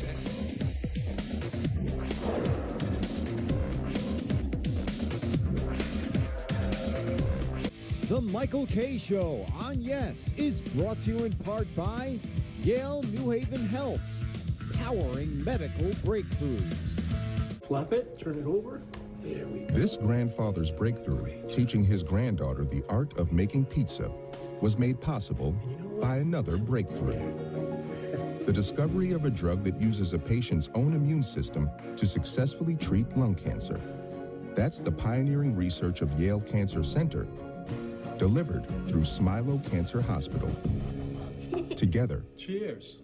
We're powering breakthroughs with the greatest of care. The best ideas come from solving common problems. My problem, like a lot of other men, I couldn't find a shirt that looked good untucked. So this became my passion, to design a shirt that captures the perfect balance between length and fit. Easy to say, not that easy to do. But with some innovative design changes, we did it. Our problem, my solution. Untuckit.com. Electricity flows through everything. Our movement, our passion, our drive. Can you feel it? Mustang Mach-E. Feel something electric. For a limited time, lease a Mach-E for $399 a month for 36 months and receive a complimentary Ford connected charge station. He knows how to work a crowd. Juan Soto is just a flat-out superstar. It's a must-watch. This guy is unbelievable. Soto has exceeded all the expectations. Teachers are dynamic leaders, shaping a new generation. Innovating to prepare students for our fast-changing world. They're skilled experts, discovering a universe of solutions, telling stories, inspiring, mentoring, connecting cultures, leading by example. Teaching is a journey that shapes lives.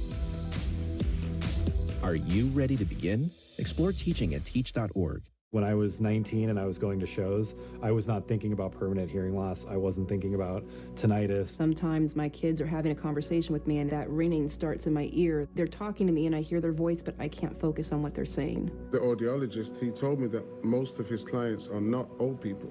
They're kids that have their earphones in. I have a lot of regret about not protecting my ears sooner. Protect your ears at all times, no matter what. It's not something you can get back. This home-style chicken salad wrap from Subway, this is how you do it. Savory chicken, crisp veggies, all wrapped up. These wraps are amazing. People can hear my thoughts. That's a problem. Stay fresh out there with all new wraps from Subway. Step into the world of Golden Nugget Online Casino. With all the slots and table games you love, feel like you're on the casino floor no matter where you are. Score rewards by playing your favorite games and get your winnings almost instantly with lightning-fast withdrawals. Go! So what are you waiting for? Have a great time in your downtime. Download the Golden Nugget Online Casino app and get started today with this great offer. Is it possible to be more capable and more practical? Be able to perform here and here. Make a statement while barely making a sound. And command the road, as well as what lies ahead. How we get there matters. Get exceptional offers at your local Audi dealer. Listen up, Nets World. Get into the action and lock in a 2024-25 Nets level membership. Members have it all, from exclusive events and behind-the-scenes access to discounts across merch and tickets. Not to mention the ticket flexibility in the first place, with round-the-clock management and seamless transfer to your squad. This is Brooklyn, and it's yours. Become a member today.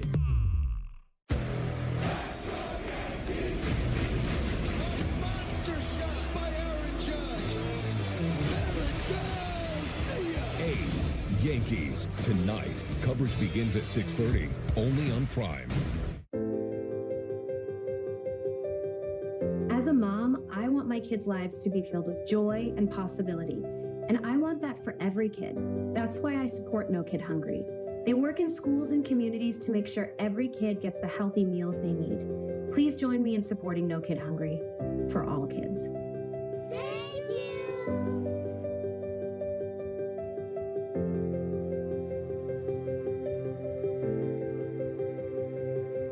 When disaster strikes, no matter where and when, cash is best. Those in crisis are able to decide where that money goes. It's easily exchanged and received across borders, and nobody knows the needs of a community in crisis better than the people within it. With cash, help goes exactly where it's needed, when it's needed. Ultimately, cash creates choice. And when it comes to what we should send to communities in need, our choice is simple. Half of young adults are at risk of hearing damage from loud sounds. So why is this happening? We know not to bake in the sun for hours. We buckle up to save lives. And we know that smoking kills. We take common sense steps for our health every day. Let's make hearing part of it. Love your ears. Learn more at hearinghealthfoundation.org. Keep listening.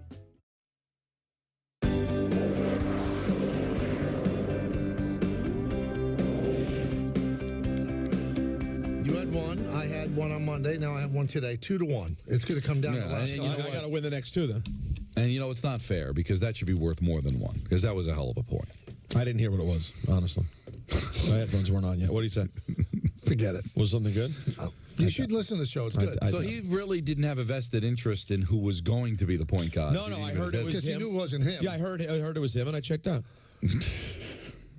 I kind of respect that. Yeah, I mean, what do I know I lost. I move on to the next day. For a little bit, I actually felt bad about the line I had yesterday. Now I feel good about it. So because I said I don't care about your point guard, I don't care about your feelings now. You don't care about my feelings. The deepest emotional traumas I've experienced. Not even because I said I didn't care about your point guard. Yeah. Isn't it telling, Don? Yesterday, like, he was angry that I came after the words that he uses on a broadcast. He equates that to going after one's personal life. Well, what he's saying is that winning point guard gives him the same feeling as when he got married. Well, it's on equal footing. It's odd, but whatever. Alice in Chatham. What's up, Alice? Hi, Alice. Hey, how you doing? Good. What's up? Yourself?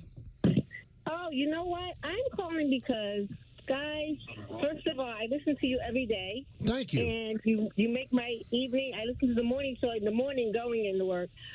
And I take my call. But I agree with you. Bowling is wonderful. Now, I can't bowl, but for people who are uncoordinated, such as myself, bowling is a good, easy sport. And I used to watch bowling all the time. I remember when ESPN used to have those alternate channel things where they would have pool, they would have bowling. They don't do that anymore. Why? I don't know. I mean, remember when we were growing up, Alice, Chris Schenkel was like a huge star doing bowling. I mean, he was a great broadcast.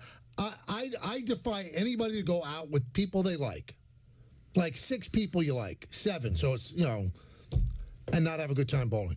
I defy it. It can't be done. It's great. It's cheap food, beer, and a competition. I do want to say, though, it depends where you are. Because Manhattan does not have cheap bowling. They only have expensive bowling. But you know what? But expensive bowling, I mean, it's less expensive than a movie, and not less expensive than. I wouldn't go that far, but it's less expensive than other things. How much fun did we have when we bowled at the Super Bowl? What city were we in? I don't remember. All I know is Colin Kaepernick was next to us. Right. Bowled lefty. No, he bowled bowled was hand cupped. Was Didn't actually put his smart. fingers Oh, in he the held. ball. Oh, because he doesn't put his fingers. Yeah. No, Namath came by. I had a very unusual celebration when I. Right in my face. You were there, were you, Peter? No, pre-me. Michael, he dared that I wouldn't be able to pick up the spare. I picked up the spare, and I basically gave him a lap dance in my celebration. You get Michael a lap dance? Yeah, and one that I didn't want. Who else was there for this event? Hurley. Joe Andrew. Namath. He did come by. Yeah. Joe Namath came by. Did he kiss you on the cheek then? Was that? No, that was in the studio. Anthony Greek tells me PBA bowling is on Fox Sunday, April 28th at 1 p.m. It's not fair. It's just not a thing. And I wish FS1 it also was. has rights to bowling. I wish it was. I wish bowling was golf. But we are a nation of stooges, and so golf has to be number one. Look, I'll get behind anything. All right, so things are unraveling in Cincinnati.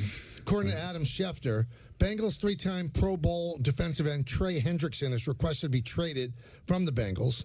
Hendrickson due to make $15 million this year, looking for a new deal. And then later on, Adam tweets out, Bengals franchise wide receiver T. Higgins also is requested to be traded, being that there have been no contract talks with the team now in over a year. So you might have T. Higgins and Brandon Ayuk available to be traded for. Their philosophy in Cincinnati is just not to pay a lot of money.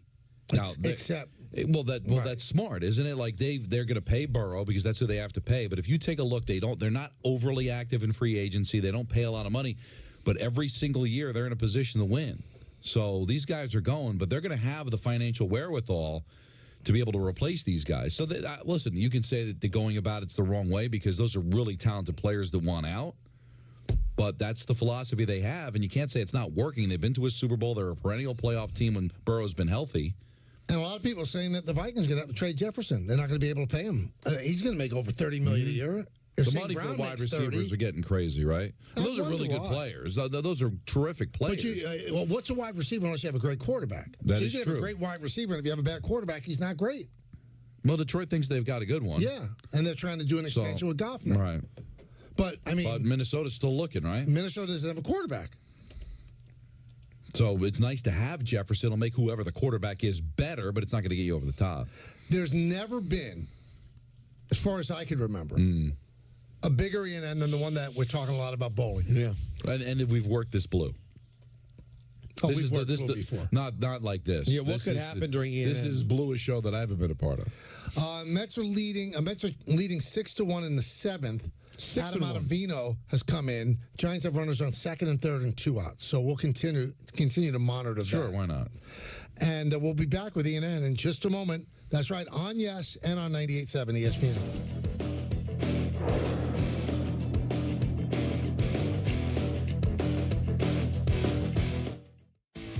The Michael Kay Show on Yes is brought to you in part by Bigelow Tea, who encourages you to grab a mug and tea proudly. If it's been over 12 months, then it's time to give your cabin air filter a refresh. Napa EnviroShield cabin air filters keep your HVAC running smooth, filtering pollen, dust, mold, and more. Available now at Napa Auto Care and Auto Parts locations nationwide. FanDuel Casino has your chance at the #1 feeling, winning. Winning ranks higher than any other feeling, higher than number 30. Saying, I told you so. Told you so. Higher than number 89, the feeling of catching your car keys with one hand. And number 78, thinking it's Friday when it's really Saturday.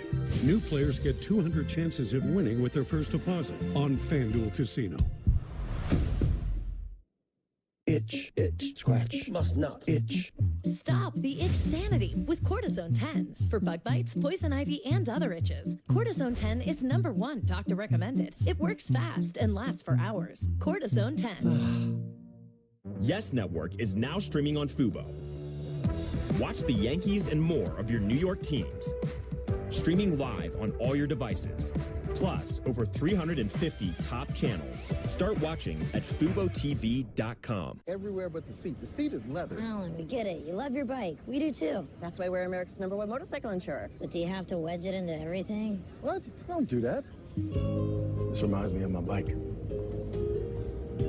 The Wolf was about the size of my new motorcycle. Have you seen it, by the way? Happy birthday, Grandma! Really? Look how the brushstrokes follow the line of the gas tank. Hey! Brought my +1. Jamie. When I hit 80, I needed help around the home. A friend of mine told me to call Freedom Care, and they'll pay my granddaughter to take care of me. Funded by Medicaid, Freedom Care allows people to choose who provides their care, and the caregiver gets paid instantly after their shift. Life is sweeter with her around. Nana gave me so much joy as a child. Now it's my turn to return the love. Call now to find out benefits and pay and how fast you can get started.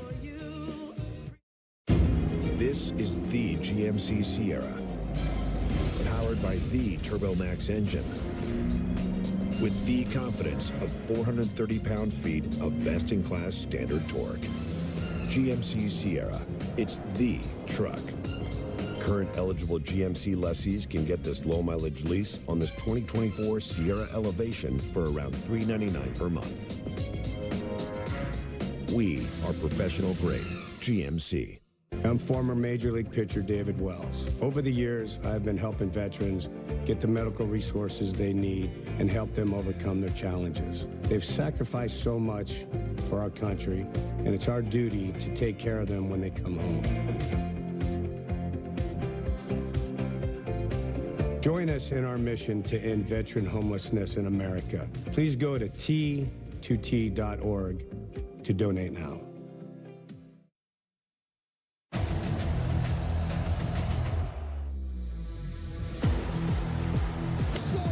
Does it again. Stand for something.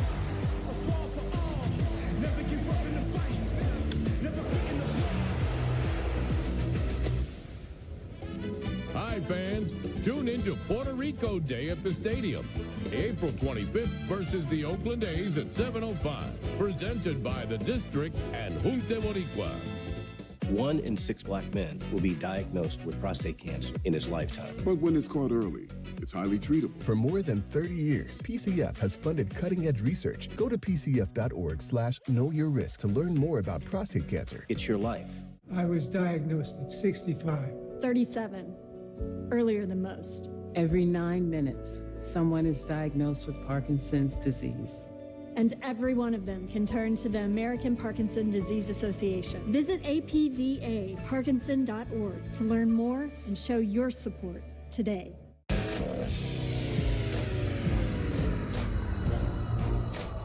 Robin turned the break from me. Unbelievable how wrong he just was on something. Big, big topic. Welcome to ENN, ladies and gentlemen. That's right, ENN tonight brought to you by Security Dodge. Go see Michelle Scalisian.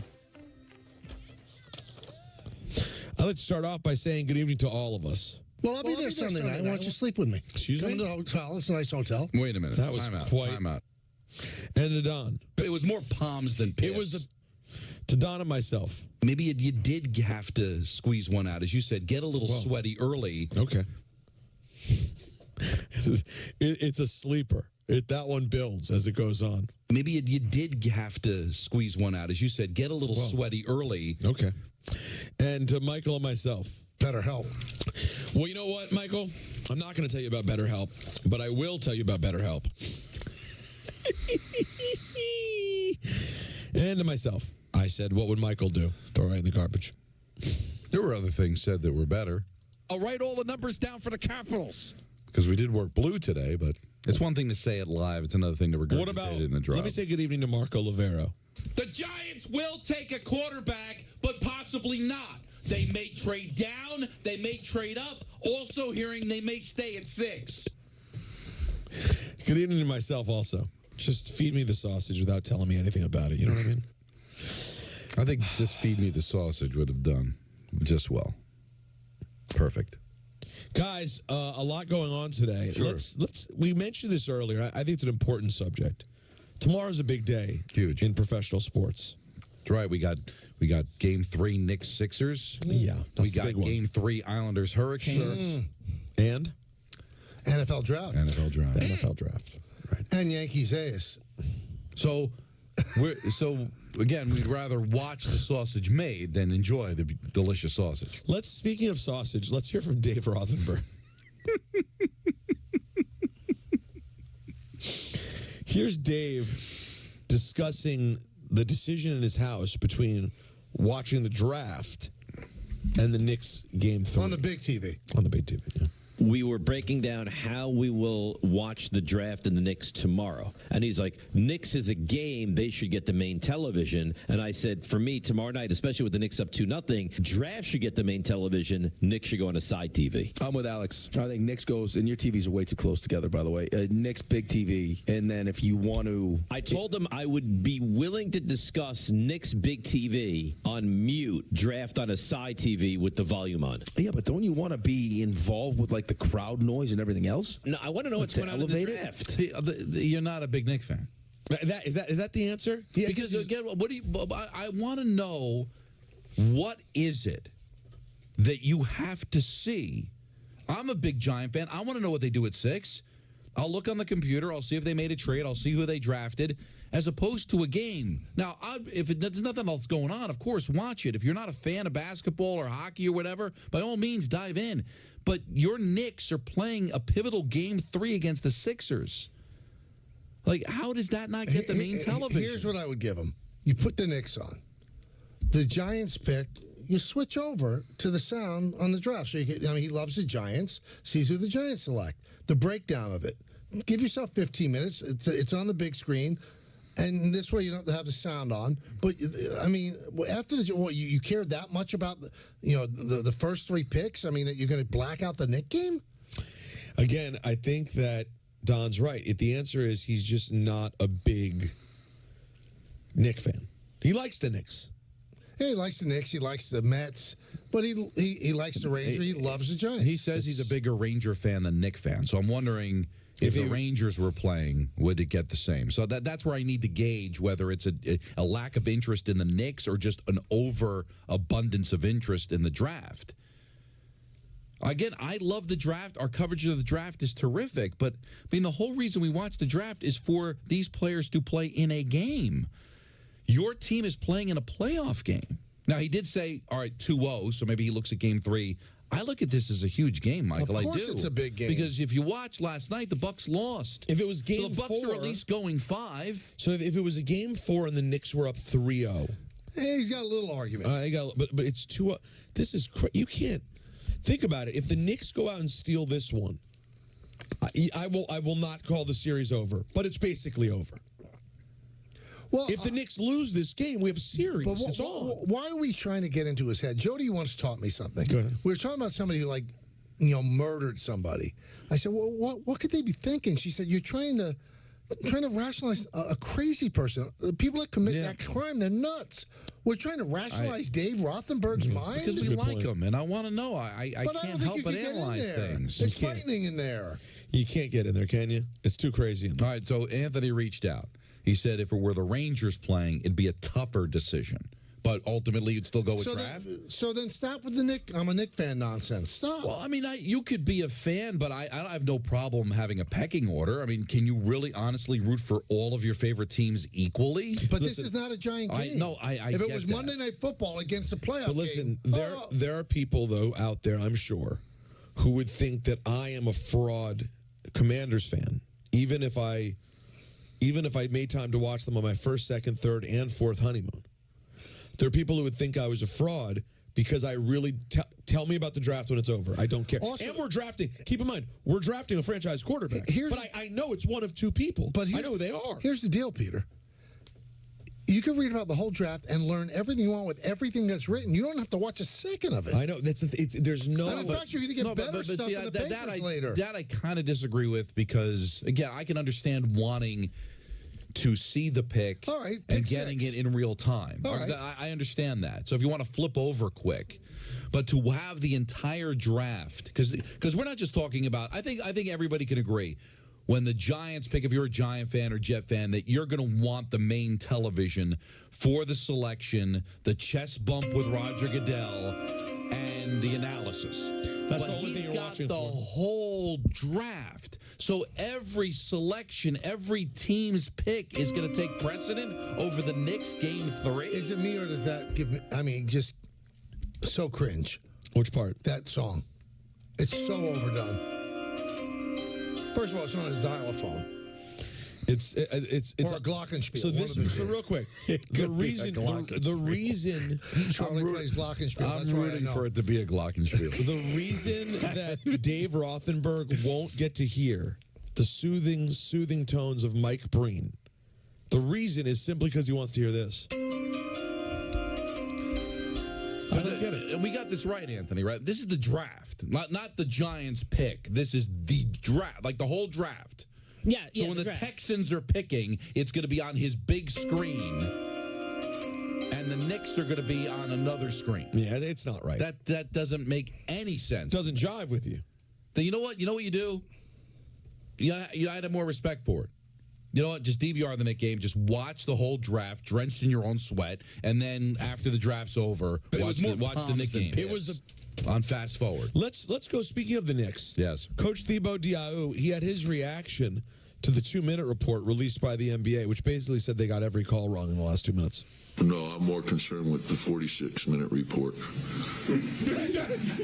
No, and I mean that. I knew they couldn't call a foul there. I'm watching the way Jalen's being guarded. What about game 2 in general, Coach? I'm locked into game 3. That's where we are. We don't get sidetracked with that stuff. I just, like I said, I watched the whole game, not 2 minutes worth. But, Coach, what about the draft? That's what I would have asked. I was like, he's all in on game, but what about the draft, Coach? Are you even going to be able to concentrate? Did you see the John Winthrop text? Oh, no. Yeah. Oh, no. What did he say? He's a bigger football fan than anybody. I know. He's crazy. Than his wife. Than he cares about his wife. It's the drama of hoping the guy you want falls to you. Oh, such drama. But again, you could follow it. Well, how about the drama of your favorite basketball team trying to take a 3-0 series lead? Is the shot going to go in or not? Are they going to be able to defend Embiid? Did we forget sports? You're watching the draft with the hopes that your team gets a player that will come to your city, perform on a really high level, so they can one day make the playoffs and compete in a game that your other team is playing in at the same time. That's what you're dreaming of. This is, if you're a true Knicks fan, I'm sorry, you're looking at your phone to see where your football team picks. That's it. I've got to share something with you where you will get dragged in to the hatred of me. Oh, no. So, Yes is running the center stage that I did with John Sterling. I watched it twice on Saturday. You did? No, by heart. Natalie watched it twice, too. Really? We were cleaning up. We have a new built-in closet thing in our bedroom, so we were filling with clothes and organizing. Yankee game ended. We just kept educating ourselves. Well, there's this guy, leadoff hitter. Sure. On X. Yeah, sounds good. You can't change my mind on this Michael K. He is a world-class D-bag, but it says the word. Yeah. About you? Yes. And he has the clip of John I agree, Sterling. but why? I know he's got a show to run, but not even a sorry for your loss or even any type of condolences or even acknowledgement. Nope. Just next question. This guy doesn't realize John and I are friends. I'm going to give him condolences with stuff I've done, condolences in real life. It's a show. Also, the thing is edited. They edit out stuff, too. So he's talking about the part when John talked about losing his sister. Yes. So they did edit sort of edited. quickly. They sort of edited quickly, but real quick, and it's a touching moment in the show. Right. John's talking about the worst year of his life, 1989, I believe. Yes, yeah. And he goes back to, it's at that time when you watch. I did. At the time that you did the show, it's probably 25, 30 years ago. Yes. In which I'm sure you've had many conversations about his sister. I was there when his sister died. Like people, just But here's where you get called in. What did I do? So this guy calls me a D-bag. Okay. And then again, I agree with what he said, but it's not how he got there. 88 Yankee fan says, "Oh, totally agree. I can't stand him on a show." Peter's only made him into even a bigger one on the show. How did I? So you've made me a bigger D-bag.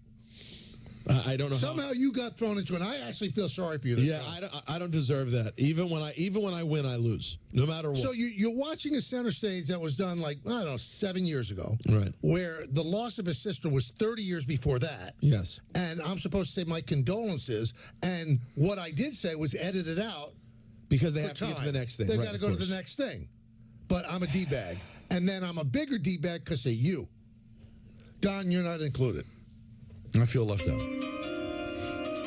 right, Peter, I have a question. Yeah, go ahead. Anthony wants to talk to me. Go ahead. All right. So you know the pick is in for the Commanders. Oh, you know. Hold on. Did you say the pick is in? Yes. That comes on. Roger just finished hugging. He just finished. Most likely Caleb Williams. Yes, he's hugging Caleb Williams. You don't switch to the channel to see. I will want to see the announcement of the new Commanders quarterback, and I will actually then want to see the next 7 or 8 minutes where they talk about and analyze it. Then after that, I'm going to go back to the new. Okay, I got you. That's a human being. How about Pickle says, love Yankee Boy in the 4-minute version of God Bless America, calling the draft chime cringe. Ironic. 4-minute version of God Bless America. Yeah. What do I have to do with that? I don't know. And also, it's not 4 minutes, you clown. They can't have 4 minutes between innings. They introduce the veteran, then they play God Bless America. Right. You think I chose the song? You think I programmed the Yankee innings? You stupid idiot. Well, you don't call it out. I guess you're supposed to. I guess you're supposed to. Again, this is coming in the bottom of the 7. What's the guy's name? Pickles. Pickles. Does he have his picture there? Or some kind of actually egg? no. Or is he a gutless puke? So Pickles, I'm not a talk show host on the games. So you want me to stand on the game and go, I can't believe they're playing a 4-minute version? I mean, are people out of their mind, Peter? He's got a cartoon picture of a dog with an Islander hat on. Oh, okay. Good, Pickles. Good for you. Continue. People are, to answer your question, yes, people are out of their mind. Jalen Brunson's not, though. People are up for grabs. Yeah, they are up for grabs. Jalen Brunson, are you happy with the looks you've been getting so far in the Sixers series? Yeah, for the most part, I'm shooting the shots that I've been shooting have been the ones I've been making all year. I mean, I got to obviously be better and make the shots, but also you got to give them a lot of credit. It is what it is at this point. You just got to be better. Now, listen, as you know, You think I programmed the Yankee innings? You stupid idiot. As you guys know, Joel Embiid yesterday said that in spite of everything and how hard the loss was for them emotionally, they're going to win this series. Jalen Brunson was asked if he's seen Embiid's comments and will they motivate the team? No, I mean, we see it, but it's nothing we can really do.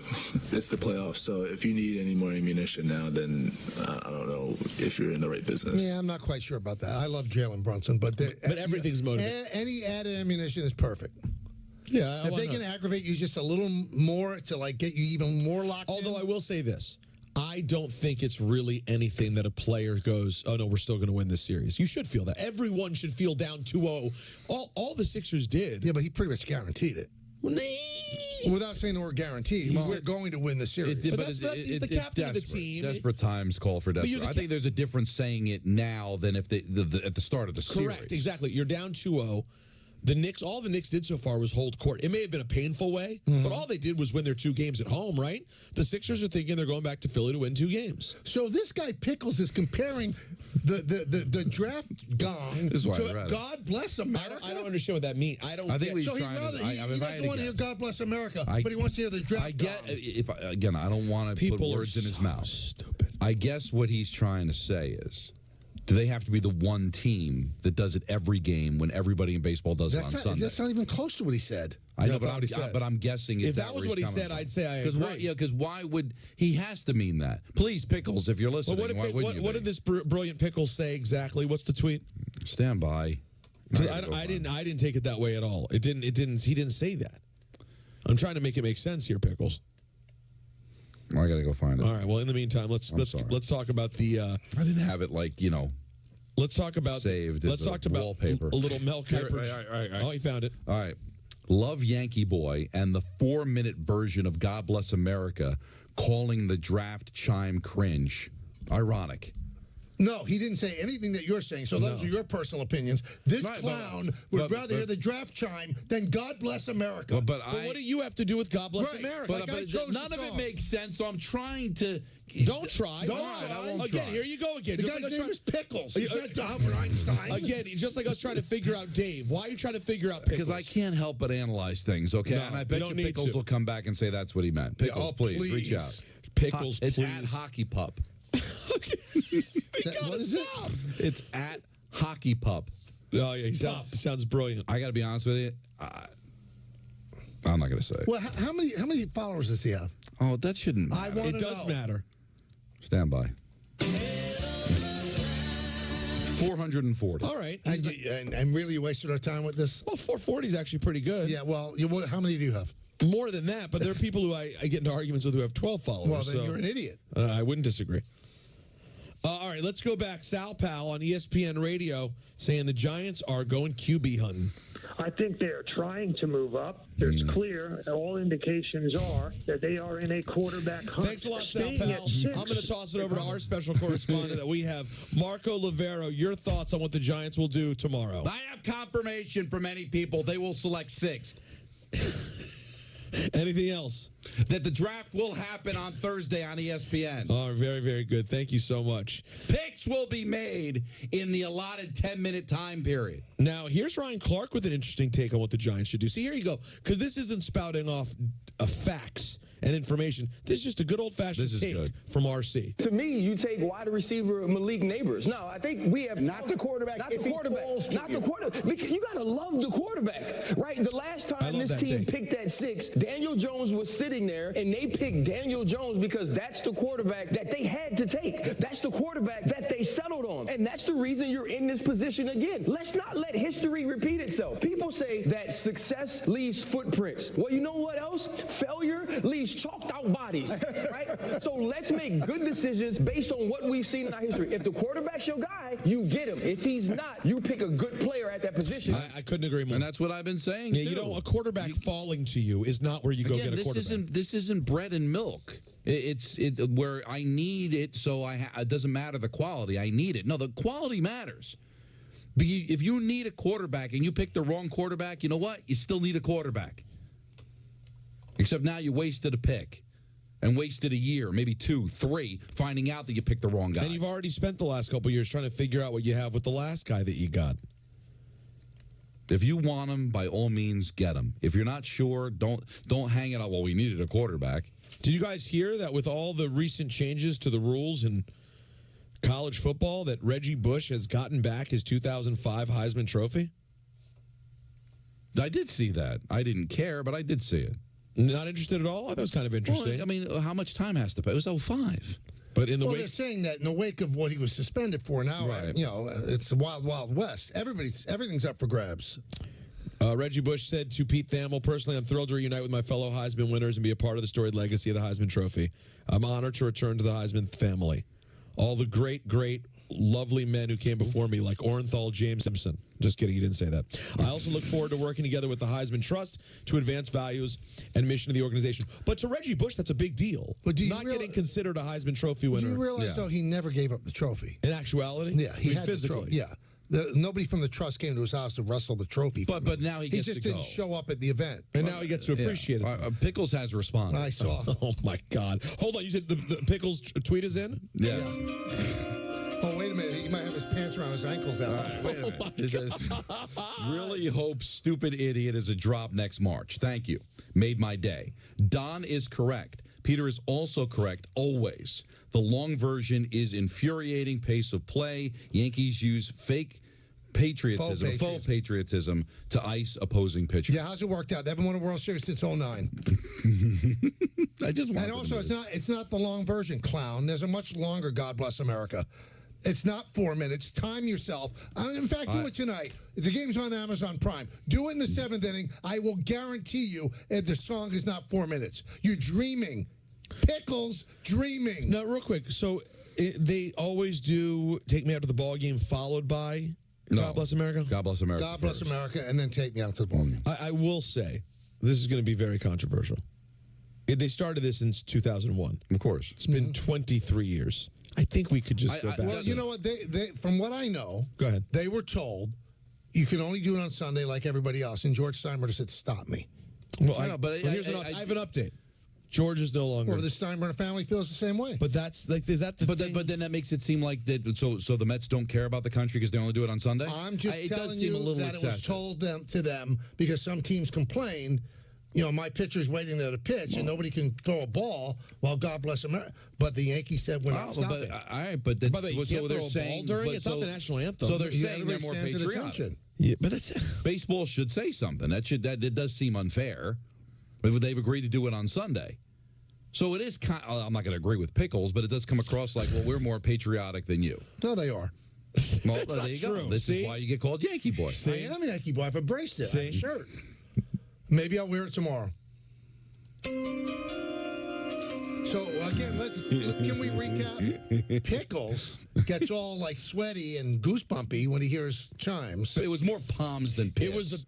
But faux patriotism, that he doesn't like. Yes. But on the glockenspiel, he's getting all aroused. He loves it. Okay. Let's go to the NBA for a second, guys. Kevin Durant, his Suns drop. I guess we know what pickles means. Suns find themselves down 2-0, 105-93. The Wolves win last night. And here's KD struggling to contain the T-Wolves. More than anything, they just play great ball, we trying our best to, get out of those little slumps when we, go on a 7-8-0 run. And I think we still try to put ourselves in position to win there. We cut it like 13, like 12, but we just couldn't get over that hump. So this team's been killing us in the third with those runs, so we got to figure that out. Maybe if you'd gone to the Knicks, Kevin, you'd be on a team that could win. Or maybe if you didn't demand a trade out of Brooklyn, they wouldn't be in the position they're in. But instead, you forced your way to Phoenix thinking they were going to win it all. Doesn't look like it's going to happen. And by the way, you ended up stuck dealing with a team you didn't even think you'd be thinking about. So you regret not coming to the Knicks? Lindor just hit another home run. Yeah, lefty. Well, you know what? You really jinxed him earlier off the air. Because we were talking about Lindor, and we were talking about how not good it's been. And now look what he's done. Well, then it's a reverse jinx. What did I say? You said I really jinxed him. No, you anti-jinxed him. Yeah, sorry. Yeah, which is what I like. I like Francisco Lindor. So now you can be happy. I think he's overpaid, and it's contract they'll regret, but I like him. Well, doesn't everybody already know that? I don't know. It goes Steve Cohen, I guess, didn't know it. Everybody's overpaid. Yeah, everybody knows that you like Lindor, and he's a really good player, but the contract's absurd. And Peter's not overpaid. You know what? Some would say I'm underpaid. underpaid. I have no idea how much he makes. I have an idea. That'll do it for ENN, brought to you by Security Dodge Shop 24/7 at securitydodge.com during their Dodge Power Shot Days Jeep Celebration event, Ram Truck Month. In the words of Billy Joel, life is a series of hellos and goodbyes. I'm afraid it's time for goodbye again. See you, everybody.